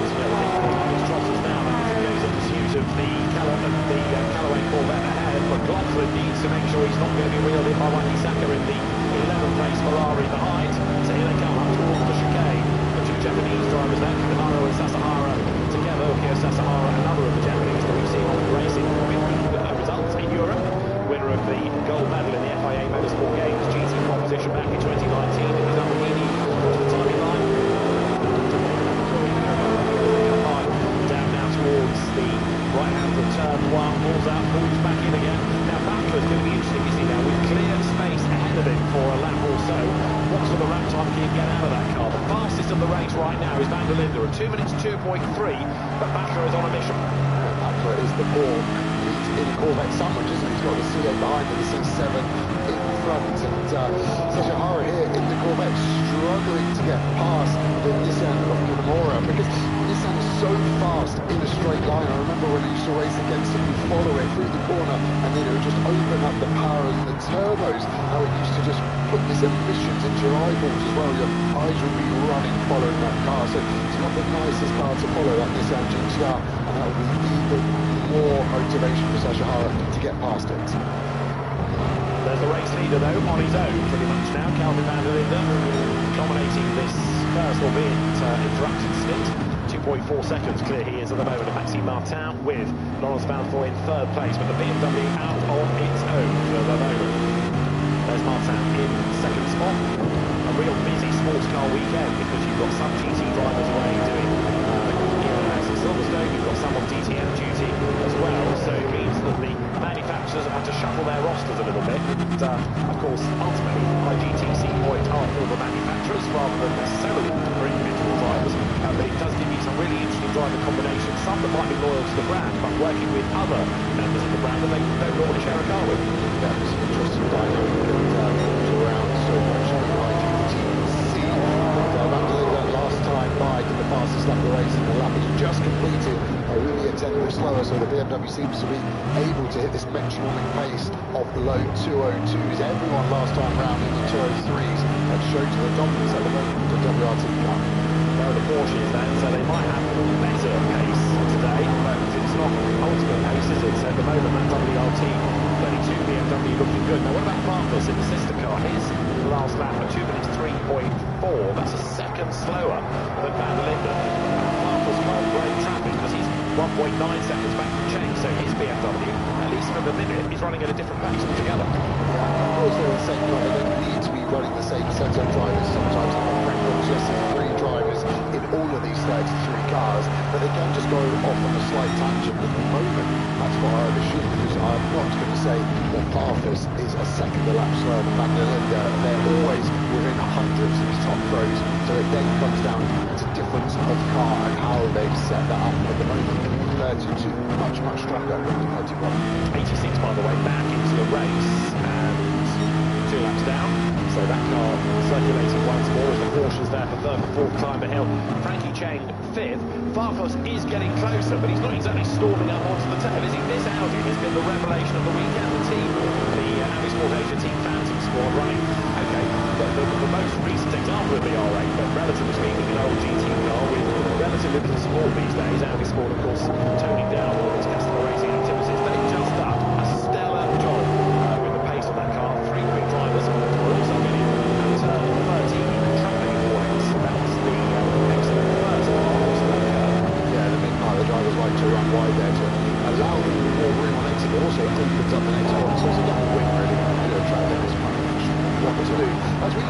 Marcus is starting to close in on the Audi in front this lap. He's gained 5/10 in the first 2 sectors. So we got 1.9 at the start of the lap. Expect that to be more closer to 1.3 as we look at this team go charge. 1.5 on the Nissan GTR. Makes a good noise itself, but the noise really coming from the Corvette behind. And this is the closest that Corvette's been. He's in the slipstream down this long straight at Suzuka. 260 kilometers an hour they'll be hitting at the end of the straight. And he looks to the inside more just to try and spot. Be interesting to see where this Corvette is strong and where's it's weak. We're going to ride on board of it so we can get a great idea of it. Strong in the straights means it's going to lose out in the corners. But what corners is it weak at? This first section here through 3, 4, 5, 6, 7. Also fast and flow, no brake, all third gear. Apex speed here, 120 kilometers an hour. So it's still very quick, it's blind. And now it starts to climb up the hill. And then we've got this double left coming at turn 7, Nippo corner. You can see we're having to turn in earlier than the Nissan. Maybe the front end not as strong, stamp of oversteer in the middle. Then look at the Nissan start to go. So the high-speed aero on the Nissan is strong. This is where we had the Porsche lose it on entry, get stuck in the gravel. You can see the compression. That's where the Porsche team's complaining they're wearing their floor out. Underneath the tunnel here, this awkward kink at 10, which disrupts your flow into 11 for our slowest corner of the lap. 50 kilometers an hour down to first gear, rotate the car. Look how much steering lock Sasha Hara's having to use. That's where Backler got past the Corvette of McLaughlin a few laps back. Now through 200R, a long sweeping corner, speed building all the way to 240 kilometers an hour. Then a hard brake for the 2 parts of Spoon Corner. Early on the brakes for the Corvette. This is where the track limits are being done at the moment. If all 4 wheels cross the blue line, that's the track limit. Again, we're having to turn in early, so that means our exit is compromised. Good car control slide. Now we have this relatively long back straight where we again up to 250 kilometers an hour for the hardest corner of the lap, 130R over the bridge, which makes this figure of 8 circuit. We turn in with just a lift, pick the throttle up and go. Then you've got to get the car over to the left as quickly as you can. Quite a bumpy brake zone now for this final chicane. Use lots of curb on the right, lots of curb on the left. Your job's not quite done because this last curve, its official name, is still a corner you have to concentrate on. You can see the car wants to go left and the barrier is looming there. Car looks good for the Corvette. It just seems like the Nissan through the mid-speed corners has maybe got a better aero balance at the moment. Of course, that changes as the tyre and the fuel changes over the 65-minute potential stint. And that is 10 laps in the book then. Kelvin van der Linde leading now by 4.3 seconds. That's Ben Barnico going through, number 28. And the Mercedes up from the back of the grid. It was the penultimate car on the grid now. He's absolutely storming. Now Ben Barnico is the quickest of the 3 drivers in the Craft Bamboo racing car. The 28 entry then pounds on, and Ben Barnico hustling that up the order. That's an important car in terms of the independence battle, because Jonathan Dewey is one of the 3 drivers and he has scored points in that. Also in the independent battle, Kenny Havell and Ralph Bowen come here as the joint championship leaders, and the Ralph Bowen Porsche, started by Alfred Renard, is in 11th place overall. So the Porsche specialists, the Renard brothers, Alfred at the wheel, doing a good job. Ben Barnico then here you're looking at, he is up now onto the tail of the number 30 entry, that being Team Handwork Challenge Atsuki Miyake driven Nissan GTR, and the Mercedes of Ben Barnico has made very good progress. I think Lucas Stoltz was saying earlier on in the weekend that overtaking opportunities are difficult around here. Well, no one mentioned that to Ben. No, and the car in front's done 11, and the one behind's done 11 as well. So huge amount of overtaking done already. Ben Barnico saying the car is all okay. Big crash in qualifying yesterday after Williams Sensen failed on Kevin Say, which then caused the ABS to fail in chicane. The Craft Bamboo team doing a mega job, we're told. Looking at the cars in the wall, less than 12 hours. Good job there as we see a Ferrari battle heating up. And it was a very hard hit to the point that, although the session was resumed late into the night yesterday, there were lots and lots of people working on the barriers there on the tyre barriers behind. So it was certainly a big whack. No wonder it did a lot of damage to the car. So here is 555, Thomas Neubauer's Ferrari coming up towards the timing line, and he is in 13th place, goes through. Now, look, the Pink Pig goes down towards turn 1 with Backler being given a hard time by Scott McLaughlin, but the Porsche ahead for now. McLaughlin next up, and then you've got in 11th place Alfred Renard. So the battles continue, but McLaughlin now catching back up. Remember, the Porsche, number 23 Porsche, between those two Corvettes for many a long lap now. But McLaughlin has certainly clawed back the time he lost during the overtake. Yeah, well, McLaughlin will be fired up. Did he feel like he got roughed up by Backlund? Does he need to serve some punishment back to this 23 Porsche? Right now, his pace is good as well, isn't it? He's got up on the pack, so he's got the pace over Backlund. Backlund really struggling here at the moment in his Porsche. He's made a couple of places up, but just about scraping inside the top 10 isn't where he would expect to be right now. So Backlund tries to get onto the back of Gio Sasahara. He is chipping away. The gap between Sasahara and Backlund, 1.3 seconds at the start of the lap. McLaughlin, though, now is being distracted by that leading independent entry, as it were, the 91 Alfred Renauer Porsche. Ralph Bone will be ahead on points, were things to say as they are, no chance of that. But that's the car that Ralph Bone will get into, and it's ahead of championship rival Kenny Hamilton to have Kenny in the event, have him as ever on an IGTC grid. So there goes the charging Klaus Backlund in 23. Porsche chipping its way up the order, and Klaus Backlund himself, the reigning GT3 champion in the World Endurance Championship, as well as the double Asian Le Mans champion. And this is why McLaughlin got back onto the tail of Klaus Backlund, because he ran wide coming out of 130R. Only takes a tiny error like that. Scott McLaughlin right back with him. Now Backlund a lap later, regrouping and edging away a bit more. Those tyres squeal, isn't it? Now he seems to have got away from the Corvette, so that was the mistake that cost him it. Look at the Corvette, that is tucked up behind the Nissan. You can barely see it. It's only the yellow mirror poking out. And is he going to send it to the inside? It's not the biggest break zone. The Nissan defending. We go back to the racing line. It's a long way around the outside. We're going to try it. Still there, still there. Now it's going to tuck in. Is he going to go for the undercut over here? They were side over side as they do it through this lap. This is the closest it's been. Nissan struggling. Backlund now will get onto this as well. So Sasahara on this Corvette. We need to check in this mirror as well. Sasahara goes by. Bild unterhält besser. Mit RTL Plus und HBO Max im Bundle. Für nur 9,99 €. 2 Streaming-Dienste, ein Preis. Hol dir RTL Plus und HBO Max im Bundle. Für nur 9,99 €. Jetzt abonnieren.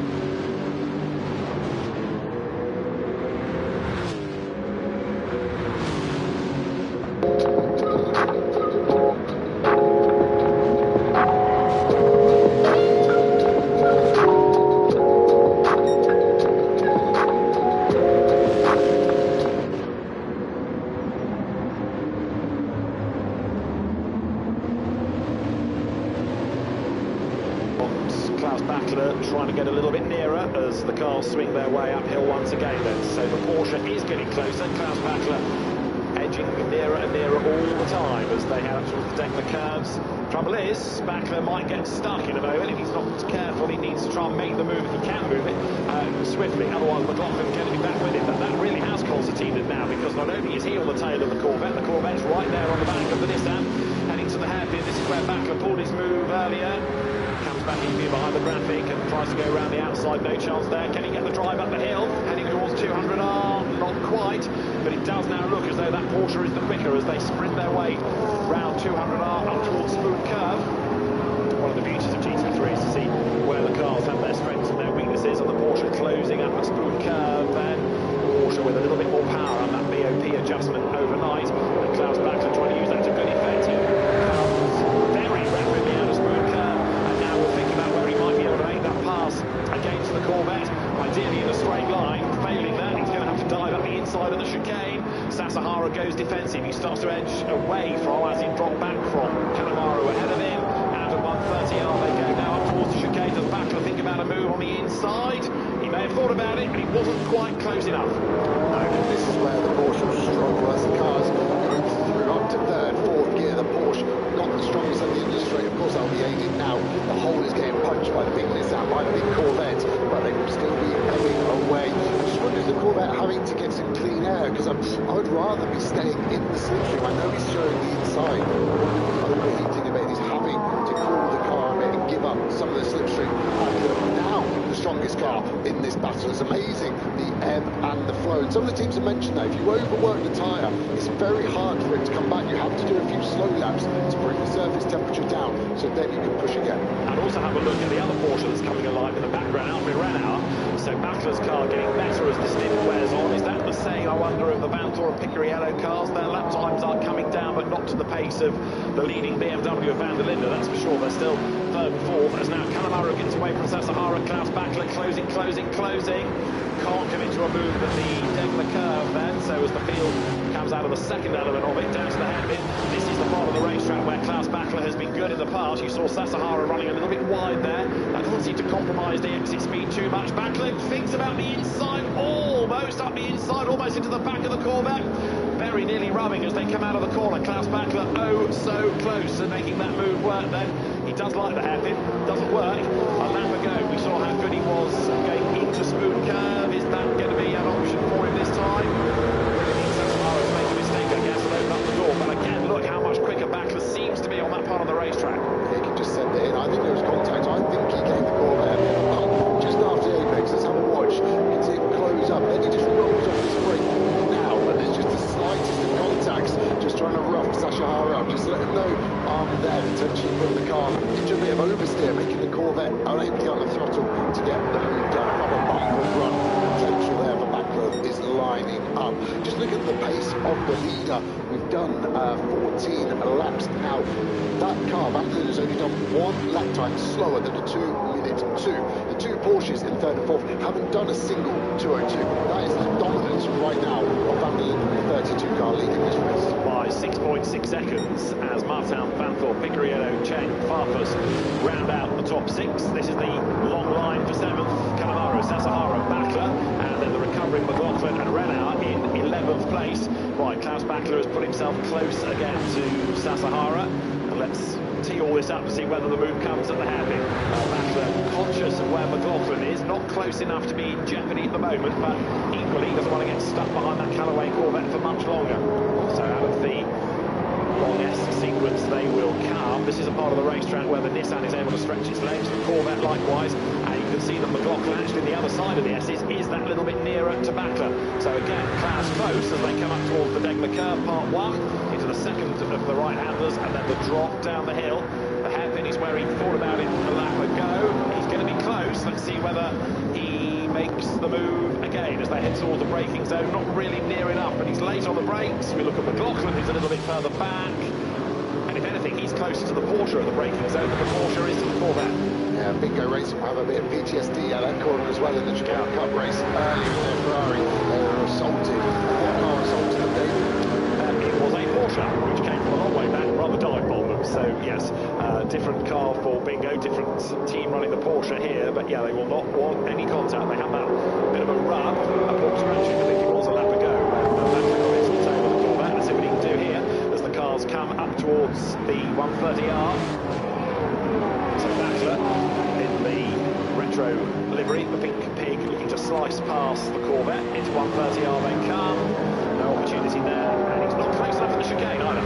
No, after that really strong lap. He's looking to the inside now, though. That is a dive bomb, and he sent it. And that was a lot of cooperation needed from the Corvette. It was a great move. It was a clean move. But Sasahara could have easily turned in and created contact. But great to get the move done. And now can he do anything about the 500 Nissan with Canamaro in ahead? So Backler goes through. He's gained a place. The best lap he's done is a 2 minutes 3.5. The Vanthoor and Picariello best laps also in the low 2.3s. Now Backler hasn't really had that many laps of clear space ahead of him. Let's have another look at that move. He looked like he was too far back coming off 130R, but he saw the gap and he absolutely went for it. Sasahara might have been able to make life more difficult for him, but he gave him the room, and Backler goes through then. Ich bin's, Ralf Schumacher. Du willst wissen, wie viel dein Auto wert ist? Geh auf wirkaufendeinauto.de. Gib einfach deine Autodetails ein und erhalte schnell den Verkaufspreis. Meine Empfehlung, hol dir jetzt deinen Preis auf wirkaufendeinauto.de.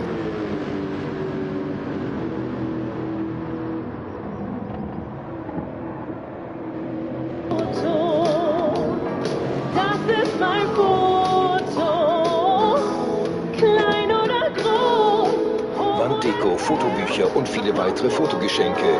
Jetzt bestellen auf meinfoto.de. Das ist mein Foto. But he gave him the room, and Backler goes through then. So the pink pig streaks past on the inside, gains the place, and And that puts Klaus Bachler then now up into 8th spot. Kanemaru the next target, and he is getting away from the Corvette pack. Yeah, he's dropping him and he's catching that Nissan quickly. They're about to break the beam for sector 1 after the next right-hander, so we'll get a good illustration. But it looks like he's taken 3 or 4 tenths out of the Nissan, I think, in this first sector alone, and suddenly that 23 Porsche coming alive. Now, is this another hairpin lunge coming up from Klaus Bachler? He thinks about the inside line. Kanemaru is wise to that, so Klaus Bachler having to think of a different move, and he's powering round the outside, coming off the hairpin. He's on the grass as well. That's the inside for 200R. Side by side they run. This is brave by Klaus Bachler. He's on the inside line all the way up towards Spoon Curve, and then he's on the outside line. It's going to be the last of the late breakers, and Klaus Bachler on the outside line does it. Fantastic. He's off the road. He's back on again. That was brave stuff, and the testicularly enhanced Klaus Bachler goes all the way around the outside for 7th place. Fantastic. What a move. The Nissan just got too much oversteer out of the slow hairpin. It might be able to attack back on this run to 130R. The Corvette with a great view of it. Very fair driving from Kanemaru there. I thought he would run him out of road in the mid-part of the 130R run, but decided against it and then jinking left and right. This battle raging on, and it's important that they get some clean air. And what can Bachler do? Can Sashihara now follow through? That Nissan just seems to have enough torque out the slope speed, and by the time the Corvette's up to speed, it's too late. So Bachler goes by, and boy, is he on a mission, up into 7th place. Now he's 10 seconds back from Augusto Farfus, so he's not going to gain many scalps for a few more laps, but he is proving that you can overtake, and that the Porsche has got pace, and there's Sasahara getting a little bit wide and dropping off the back of Kanemaru. He's also trying to defend from McLaughlin, who is right there, thinking, right, if Bachler can overtake people, why can't I? Yeah, and Bachler overtook him as well, remember, at that hairpin, so he's seen it too well. This is a history lesson of Corvette. You've got the front engine, historic C7 Corvette, and then the modern C8 mid-engine car. And, this isn't how Corvette would want it. They would want their new, very sparkly GT3 car. Scott McLaughlin in front of that 2018 chassis C7 from Bingo Racing.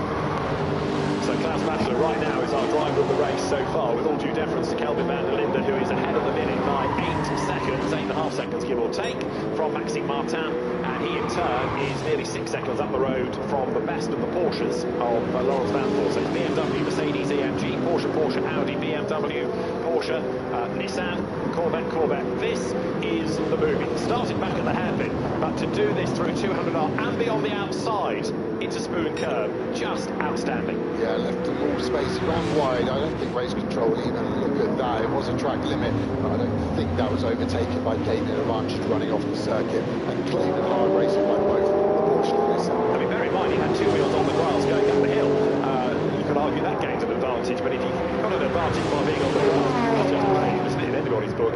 Bachler getting away, play on, says race control, and Klaus Bachler is doing just that. Now it's going to be fascinating to see the pace relative to the BMW up the road, as the leaders currently work lap number 18. Kelvin van der Linde it is down front, and drama there because around has gone Andrew McPherson's Porsche at first curve.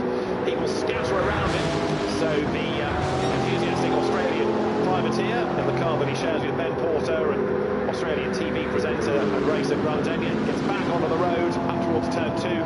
AMAC, Andrew McPherson then gets back onto the circuit and doesn't get in anybody's way as he's rejoined. So a relatively harmless spin there, but the older spec Porsche keeping offline as he tries to get back up to pace. I wonder whether that was a spin caused by Andrew McPherson or caused by a car around him. You can see now, Lapri for him, running from the other way. Yeah, he was only 7 tenths behind the other Porsche off to Silver. He's getting out of the way. Has he got damage? Yeah, or a puncture. Maybe contact that turned him around. Let's see. So look left, it's turn 1. Oh, he's way wide through the gravel and then sort of spins back towards the road. So he certainly didn't get hit, but to go that deep into the gravel, explain. Yeah, he was lucky, Maxime Martin. Good job on the point there. The second place car wasn't lapping, but unclear on that one. But that's a big mistake at some point if he's going up by himself. Race leader has had a first track limit warning, turn 13, Spoon Curve. And here up to the hairpin comes the Corvette battle.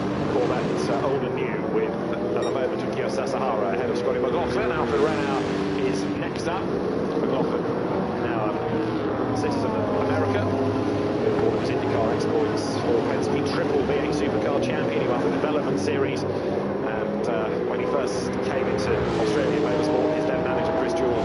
So I've got this young kid I'm looking after. You want to watch him, he's going to go far. And boy, has he gone far. This is the race leader, Calvin van der Linde through. He now puts 18 laps in the book. And look back, ignore the Porsche, because that is a lap down. 10 seconds is the margin to Maxime Martin, who goes through 5 seconds up the road from Lawrence Vanthoor in the yellow-fronted Porsche. Put a lap on Adrian De Silva. That's rather bad news that bronze-graded driver has dropped off the lead lap for Sven Muller and Harry King's chances. So that's going to make it a long afternoon for them. In fourth place at SEU Picariello, there you've got Frankie Cheng and Augusto Farfus, and seventh has just gone through Klaus Bachler, chipping away at that deficit. There is the Pink Pig, and then behind you've got Kanemaru, Sasahara, McLaughlin and Renault. That takes you down to 11th place. Buckle moving left to right there, so he's got some dirt on his tyres from the track excursion previously. Interesting maybe to see that. Then the two Ferraris, Wakisaki and Benoit Bauer there. Then just looking down the bronze order, Blackner is our first bronze class car that starts as the bronze driver. The three drivers have to do a minimum of 60 minutes. So Blackner and Kenny have all there, getting their bronze time out of the way straight away. So expect them to just do this opening stint and then put their feet up and hopefully drink some champagne in 5 hours and 50 minutes time from now. They, unlike De Silva, are staying on the lead lap, aren't they, at least for now? Adrian De Silva, who went on yesterday, tried to stay on the lead lap, but he's dropped behind the race leader. So they need something to say that this race does not have wave by, just to make the point. So there you've got Van der Linde powering his way uphill. This is a pretty dominant stint, isn't it? He's never really looked troubled. No, he really hasn't. And the only discretion was pulling away on the rolling up lap. And since then, he's just been pounding the laps in metronomically, I would say, as well. His stint average so far is a 202.5. His best lap is a 202.3. So his average is only 0.2 of a second off, which I would say as a driver, he's got some pace to burn, worryingly for everyone else, if he were to need it. But at the moment, BMW working like and he's one of the three previous winners that we have on this race. We're looking at Sasahara once again here in that Callaway Corvette, still chasing after Kanemaru, that gap ebbing and flowing depending on which part of the racetrack you're on. There are very few lonely people in this race at the moment. You've got most people in a battle other than Van der Linde, it seems. That margin continues to stretch to 11 seconds now, so he's continuing to build by about half a second a lap right now. Yeah, the Nissan really struggling under braking. Look how close we are. This is where the torque of the Nissan makes its escape, and that then keeps it safe for the brake zone at 1. They're weaving around trying to get in and out of each other's toe here. I feel like the Nissan has got the measure of the Corvette. Their pace too similar and delivered it in a very different way, as we saw as we rode on board with this 9-car Sasahara for the full lap. Sasahara seems like the rears maybe calmed down slightly since we last saw. He had those couple of big snaps of oversteer when he was in the dirty air, and that's the problem. The dirty air taking away aerodynamical grip, so you have to use the mechanical grip of the tyre more, which uses the tyre more, and then you start to get this downward spiral from there. Sasahara continues then on this 20th lap of the race. We've tipped over the first half-hour mark a little while ago, and another 25 minutes or so before we need to worry about pit stops. But Calvin van der Linde right now doing an outstanding job. There's Andrew McPherson into the pit lane there, and the first driver change happens. Andrew McPherson's going to have to get back in the car. He's not done his drive time, but after his spin, maybe the team feeling that he just needs to be calm, so they can look at the car and they may as well do a driver change while it's in the pits. Yeah, that's it. And an added pit stop at the moment, because like you said, he's not done his minimum 60 minutes. With this opening stint, easy to call the strategy. They can't go longer than 5 hours and 25 minutes remaining. That's when they would go. So 22 minutes from now, everyone will be in the pits. It kind of affects things for an overall place, but they're the only entry in the out class. So as long as they finish, they're going to win the class. So depending on what happens during their racing,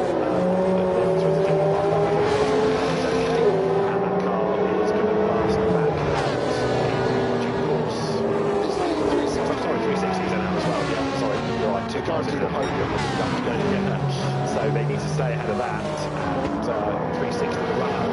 This out of the minutes has got Yusaka Shibata behind the wheel as 51 Porsche.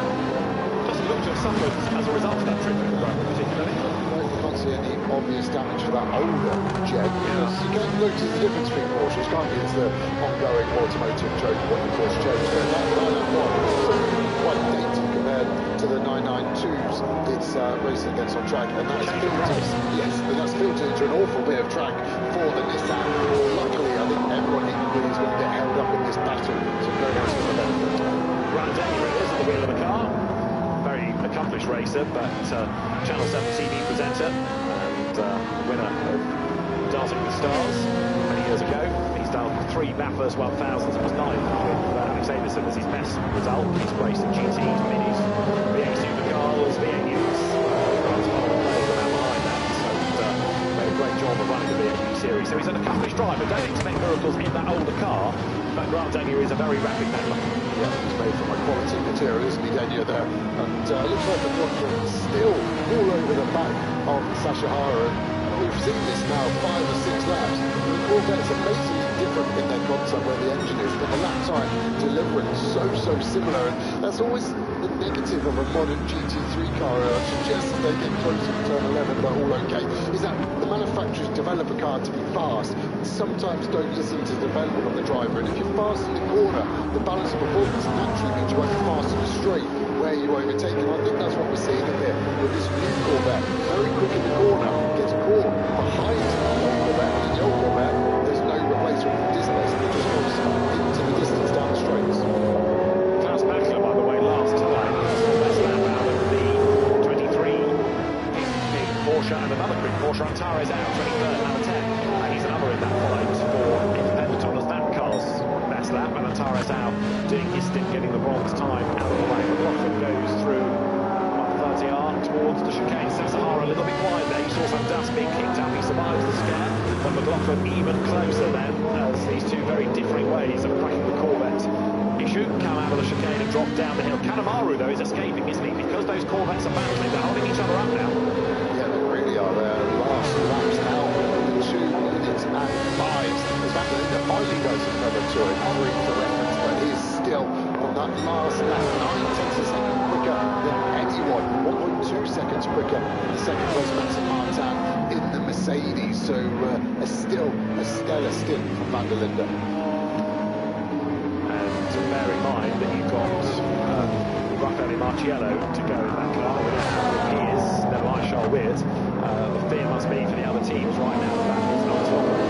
31's progress is going to be interesting, isn't it? I'll go so far because they're currently in 6th place. His best lap is a 2 minutes 3.2. So he's certainly not matching Van der Linde's pace right now. Is that a car that's going to come good late in the race, or is that really down to Farfus' lack of pace relative to Van der Linde at the minute? The setup of the cars I'm spoken about could be different. Maybe if the track temp slightly drops as the sun sets, as this race will go on to 7:20 p.m. local time, and we saw it get very much dark, didn't we? Around 6:20, so an hour of full darkness at least, and that will really transform the balance of these cars. There's the Bingo Sports Garage, Bingo Sports team looking after that Callaway Corvette, looking at Sasahara currently at the wheel of the car, but before long, Shinji Takei or Remehito will get on board. It may well be Shinji Takei, having had a bad day thus far, punted out of what looked like a championship in Japan Cup, and by the super Japanese driver Banksy. But right now, that Corvette staying in the mix in a way that it probably shouldn't. It's humbling many of the more modern cars, isn't it? Yeah, it really is. It's good to see it. It almost sounds like that's the run out for that 675 Corvette. Yes, exactly. Look at the two they caught the fries, now they're getting held up, and Aaron's actually on the back of Barnico as De Silva there was getting laps, and that was the action we're seeing as that giving the Callaway Corvette a chance. Again, the Nissan just escapes. I think McLaughlin here has a chance of an overtake. Let's see then as they come out of the last curve over the line. Callaway Corvette closing on Nissan, the new shape Corvette, then there's 06 right there behind. Kanemaru goes defensive, Sasahara to the outside line. McLaughlin waits to see how this is all going to kick off. Sasahara on the outside, he's not going to work. At the inside comes McLaughlin, thank you very much. The door opened wide for him, and a neon sign saying pass here pretty much put on the floor for Scott McLaughlin. That could not have worked out better. Read that well, didn't he? Placed the car perfectly and has got the job done. Can he do anything about the Nissan that the other Corvette couldn't? That would be the question you have to answer. 17 minutes max left of this first stint. So through they turn then, and straight away that gap opens up, and Sasahara on his toes to try to defend from Alfred Ranauer. And your eyes, seeing whether or not McLaughlin can do anything about Canamara, who has defended pretty well during this stint. Okay, lost out to Backer, but not many others have been able to get past that Nissan. So that's going to be there or thereabouts within the top 10 pretty much to the end of the race, you would imagine, barring any dramas. Canamara breaks the hairpin, McLaughlin closing right up behind him. The Team Gojigan operation for the Nissan. The Malaysian JMR team, Jovial Motorsports running the Corvette. Through 200 they go once more up towards lap 24. Now for Van der Linde, who is well clear of everybody else. And still, Canamara hangs on to position. Just worth mentioning as well for Canamara, he's second in class. Here's the overtake. So we've got 3 cars going in. The Corvette with the frames on the front, the C7 once again what you've done, he goes round the outside. He always then gets stuck on the outside. The Nissan forces him out even wider, and then McLaughlin just places it down the inside. Otto Hero geht Auto kaufen endlich einfach. Das machst du nebenbei. Oh ja, der wird gekauft. Und super sicher ist das auch noch, weil Auto Hero alle Autos prüft und professionell aufbereitet. Und zwar selbst. Auto Hero. Auto kaufen endlich einfach.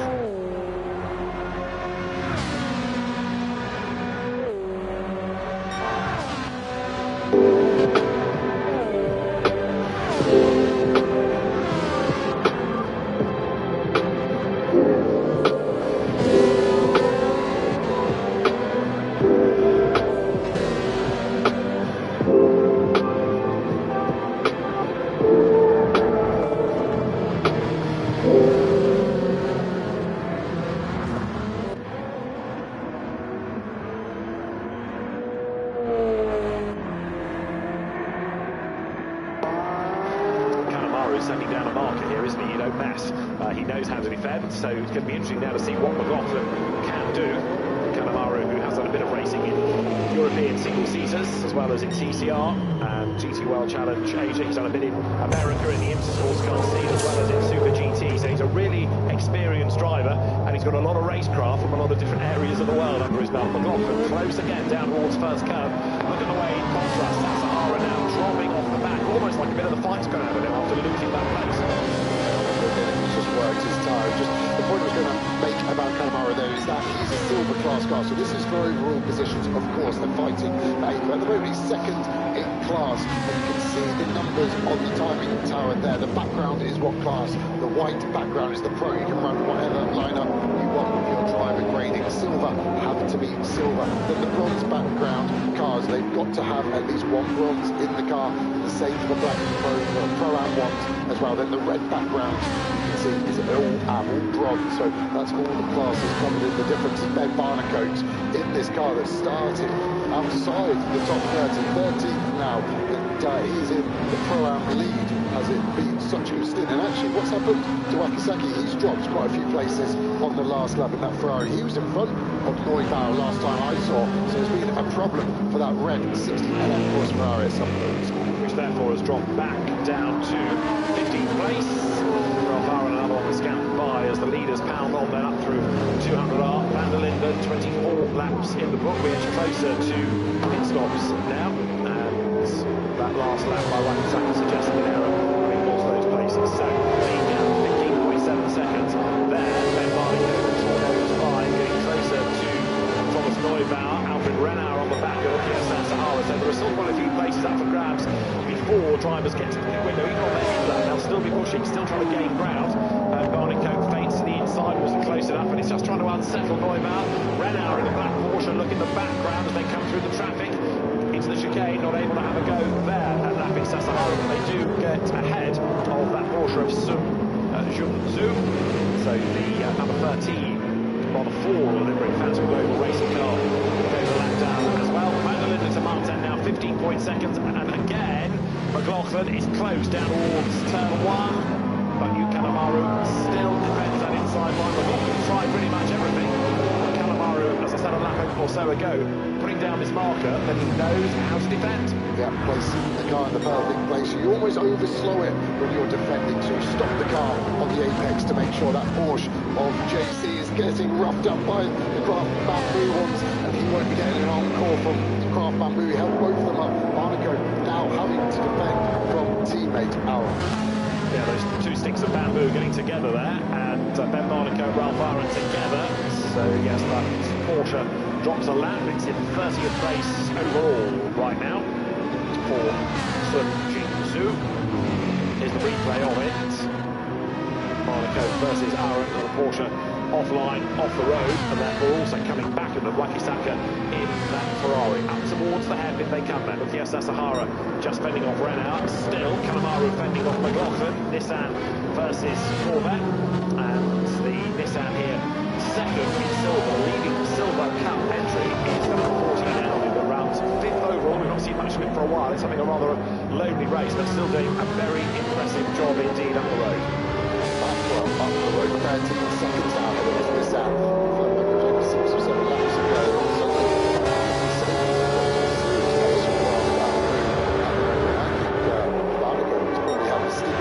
Not just on the amount of overtakes, but the pace he's got is really strong. He won't want this stint to end. Of course, the pro-am element of it, they have used up one of their stints for Monaco early on, whereas some of the others using their lower graded drivers.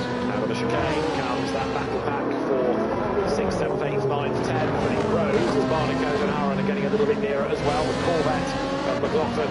Certainly not threatened anymore by Sasahara. That looks like a completely different car. That place most recently. Through they go. Kanemaru fends off Corvette once more. Down towards first curve they come. Running at 26 of the Suzuka 1000 kilometres. This 6.5-hour race. And turning out of turn 2, Kanemaru then just stretching the margin by length or so. Scott McLaughlin possibly to keep on trying every corner. I don't believe he'll just wait for pit stops. Now in other news, look at this. Augusto Farfus was 10 seconds ahead of Klaus Bachler when Bachler gained the position. Now that gap has halved. It's under 5 seconds, 4.7 2 laps ago, and 3.9 on that last lap. Bachler has driven a brilliant stint here. Really has. After I thought a slow burn start, and it shows you the problem sometimes in the combined qualifying. If one driver has a mistake, has an issue with the red flags like we saw yesterday, and look at the time gaining there on the graphic. He's been 40 on those 3 laps, 3 seconds gained on Farfus in front. And Farfus at the moment is 3.4 behind. So this could be, by the end of this stint, in just over 10 minutes time, I think the cars together are Farfus and this big win of Bachler. And then the interest is going to be how the teams rotate drivers. Do they double stint them, or are they going to give people single stints, keep them fresh? The main consensus was down to driver. They'll make the call at the end of their stint as a driver. I always prefer the double, even in these hot conditions. It just means that you get to know the car easier. You don't have to get out and rethink it and get back in. That will be the driver preference. They'll always take fuel, always take tyres on these pit stops. There's a minimum pit stop time, 78 seconds line to line, which is around 40 seconds stationary. So the driver changes don't need to be super fast, like we see in several of the SRO series. But this man has also driven a mega first stint. Calvin van der Linde has escaped up the road, and this is the lead car though, with 26 laps done. Calvin van der Linde leads by 17 seconds. Although the gap didn't reduce, we did have pace slacker with that full course yellow. In second place, Maxime Martin. So let's say 17.089 seconds back last time he crossed the stripe. This is the Mercedes AMG, comes out of the Rubber Racing stable. And the third, it is going to be the first of the retro livery Porsches, Lawrence Vanthorpe. This is Martin up at the hairpin then. It's been a solid stint, but you get the feeling that lots of teams around in this race with their pace relative to BMW. There is Lawrence Vanthorpe. And although he's shaken off Alessio Picariello in 4th place, it's not a massive gap. It was 2 seconds starting this lap. So here, third, you've got Vanthorpe. Incident involving a couple of cars under investigation. One being the Sun Jingzhou Porsche, the other being Ben Barnicoat. That was the little rough housing going on through the S's where we saw the Porsche put onto the grass, race control, thinking that maybe Ben Barnicoat should have been a bit more respectful, perhaps of that marker, but that's easy to say from a distance. You've seen go through in 4th place, Picariello there, 5th, and leading the Silver Cup for silver-graded drivers only. Frankie Chang in the Audi stays the right side of the blue line though, even though he was off the tarmac. That's sort of track limit drama. Behind him, in 6th place, is Augusto Farfus. There you can see the BMW in 6th spot. But a good opening stint this by Cheng Hong Fu, Frankie Chang, who's done a huge amount of racing over the years, whether it's been in Asia or Europe, and he's very much the team leader. But James Yu will get on board during the race. He was really impressive in his qualifying session yesterday. Third he was. So this Audi, as long as it keeps out of trouble, should be good for an in-class result, possibly a win, but an overall result as well. Standing over the line for 6th place, their championship leader, Augusto Farfus. As he goes by Klaus Bachler, he's getting ever closer. 2.4 seconds the margin now, so Bachler there takes another 3/10 or so out of Farfus's margin. Klaus Bachler slides through turn 2 in 7th position. It's been a very, very good effort by that Porsche. I think Joe's right, slow burn, but he's certainly caught alive now, and he's pressing on. The one that you can argue hasn't come alive is Farfus in 6th place. Now, that's the leading 7, and then for 8 is pretty much everybody else. It feels like in a line. This is 8, Kanemaru versus McLaughlin. And the world's widest Nissan is still there, isn't it? The cork in the bottle to an extent, but Kanemaru has not put a wheel wrong. Even Bachler had to get on the grass to go round him, so Kanemaru has defended really resolutely throughout this stint. And it's always been clean and fair. You know, I do even say it's been telegraphed what he's doing. He's not jinking left to right the car, just placed where it needs to be at the right time. I would say he chooses the traction control well in terms of looking after his rear tyre. We saw that one slide out of the turn 11 hairpin, which ultimately let Bachler get through on that epic battle through 200R into Spoon. He's had a really strong stick, and this is going to go on this silver medal. Yes, Jake McCall through is 2 places ahead of him at the moment, but this race has got a long way to go. Yeah, Kanemaru is within 20 seconds of James, so he can rebuild that over the course of the race there. Sasahara now with Renauer tucked up behind him, and then Neubauer, and then Ben Barnicoat, and then Ralph Aaron. So that group is certainly building behind the Callaway crew there. They looked good in the first, 3/4 of this stint, and having lost out to McLaughlin, he's looking less racing, never being able to buy back the time, and now Sasahara very definitely, he's feeling the pressure of the Porsche. Alfred Renauer behind Barnicoat, they're the one to watch the first of those 2 Craft Bamboo Racing Mercedes AMGs. Very, very versatile racer, cars and single-seaters, but whether it's in Europe, Asia, America, in a GT3 or even an LMP2 car, he just delivers. And behind him in 77, the sister car, Ralph Aaron at the wheel of it, Prevo's team manager in single-seater racing, as well as being a Mercedes driver. They can see the car of Ralph Aaron at the back of the queue, the second of those green and white Mercedes. 3 times a winner of the hour of 1,006 kilometres in Lithuania. Into the pit lane, though, dives the Mercedes then, so Ralph Aaron peels in at the end of lap 28. That's the first pit stop where Isaac Ferrari comes in as well. So now we're starting to see the first of the routine pit stops. I wonder if because he was so close with Barnicoat that the team, Craft Bamboo, didn't want to service both cars on the same lap. So the 60 car in at 1 second. They're doing a driver change. Can't see a driver for Ralph Aaron, so he's going to stay aboard and do a double. The water bottle being changed there. Some very clever location, I would say. It's in the transit door as well there. So they're going to be changing all 4 tyres and full of fuel. So Moore taking the stops might feel a little bit early, but 77, Ralph Aaron, he's his engineer, Matt Harvey, very experienced engineer from Australian racing, American racing, Asian racing. He's made the call, bring the car in, and Matt never gets it wrong, so clearly there's a good plan afoot here. I think you're right, partly to avoid double standing, but also they'll crunch the numbers, and it's not really a problem in terms of needing to pit for fuel. It really is to fit around the regulations and work out the number of pit stops. You know, 6.5-hour race, an extra half an hour, just another curveball for the teams. Ralph Aaron blasts away, and there's one answer. Joe, double stint.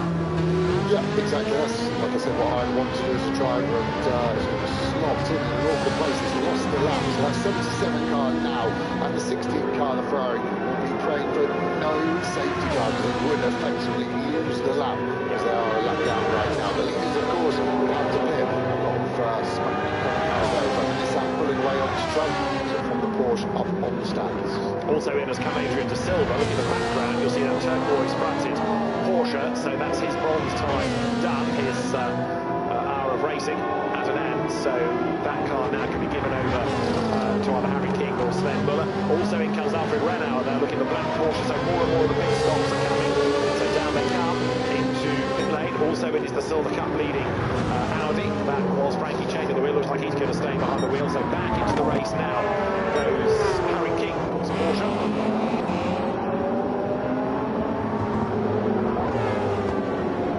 77 crossing the white line at pit entry, noted. So Ralph Aaron has crossed the white line coming in.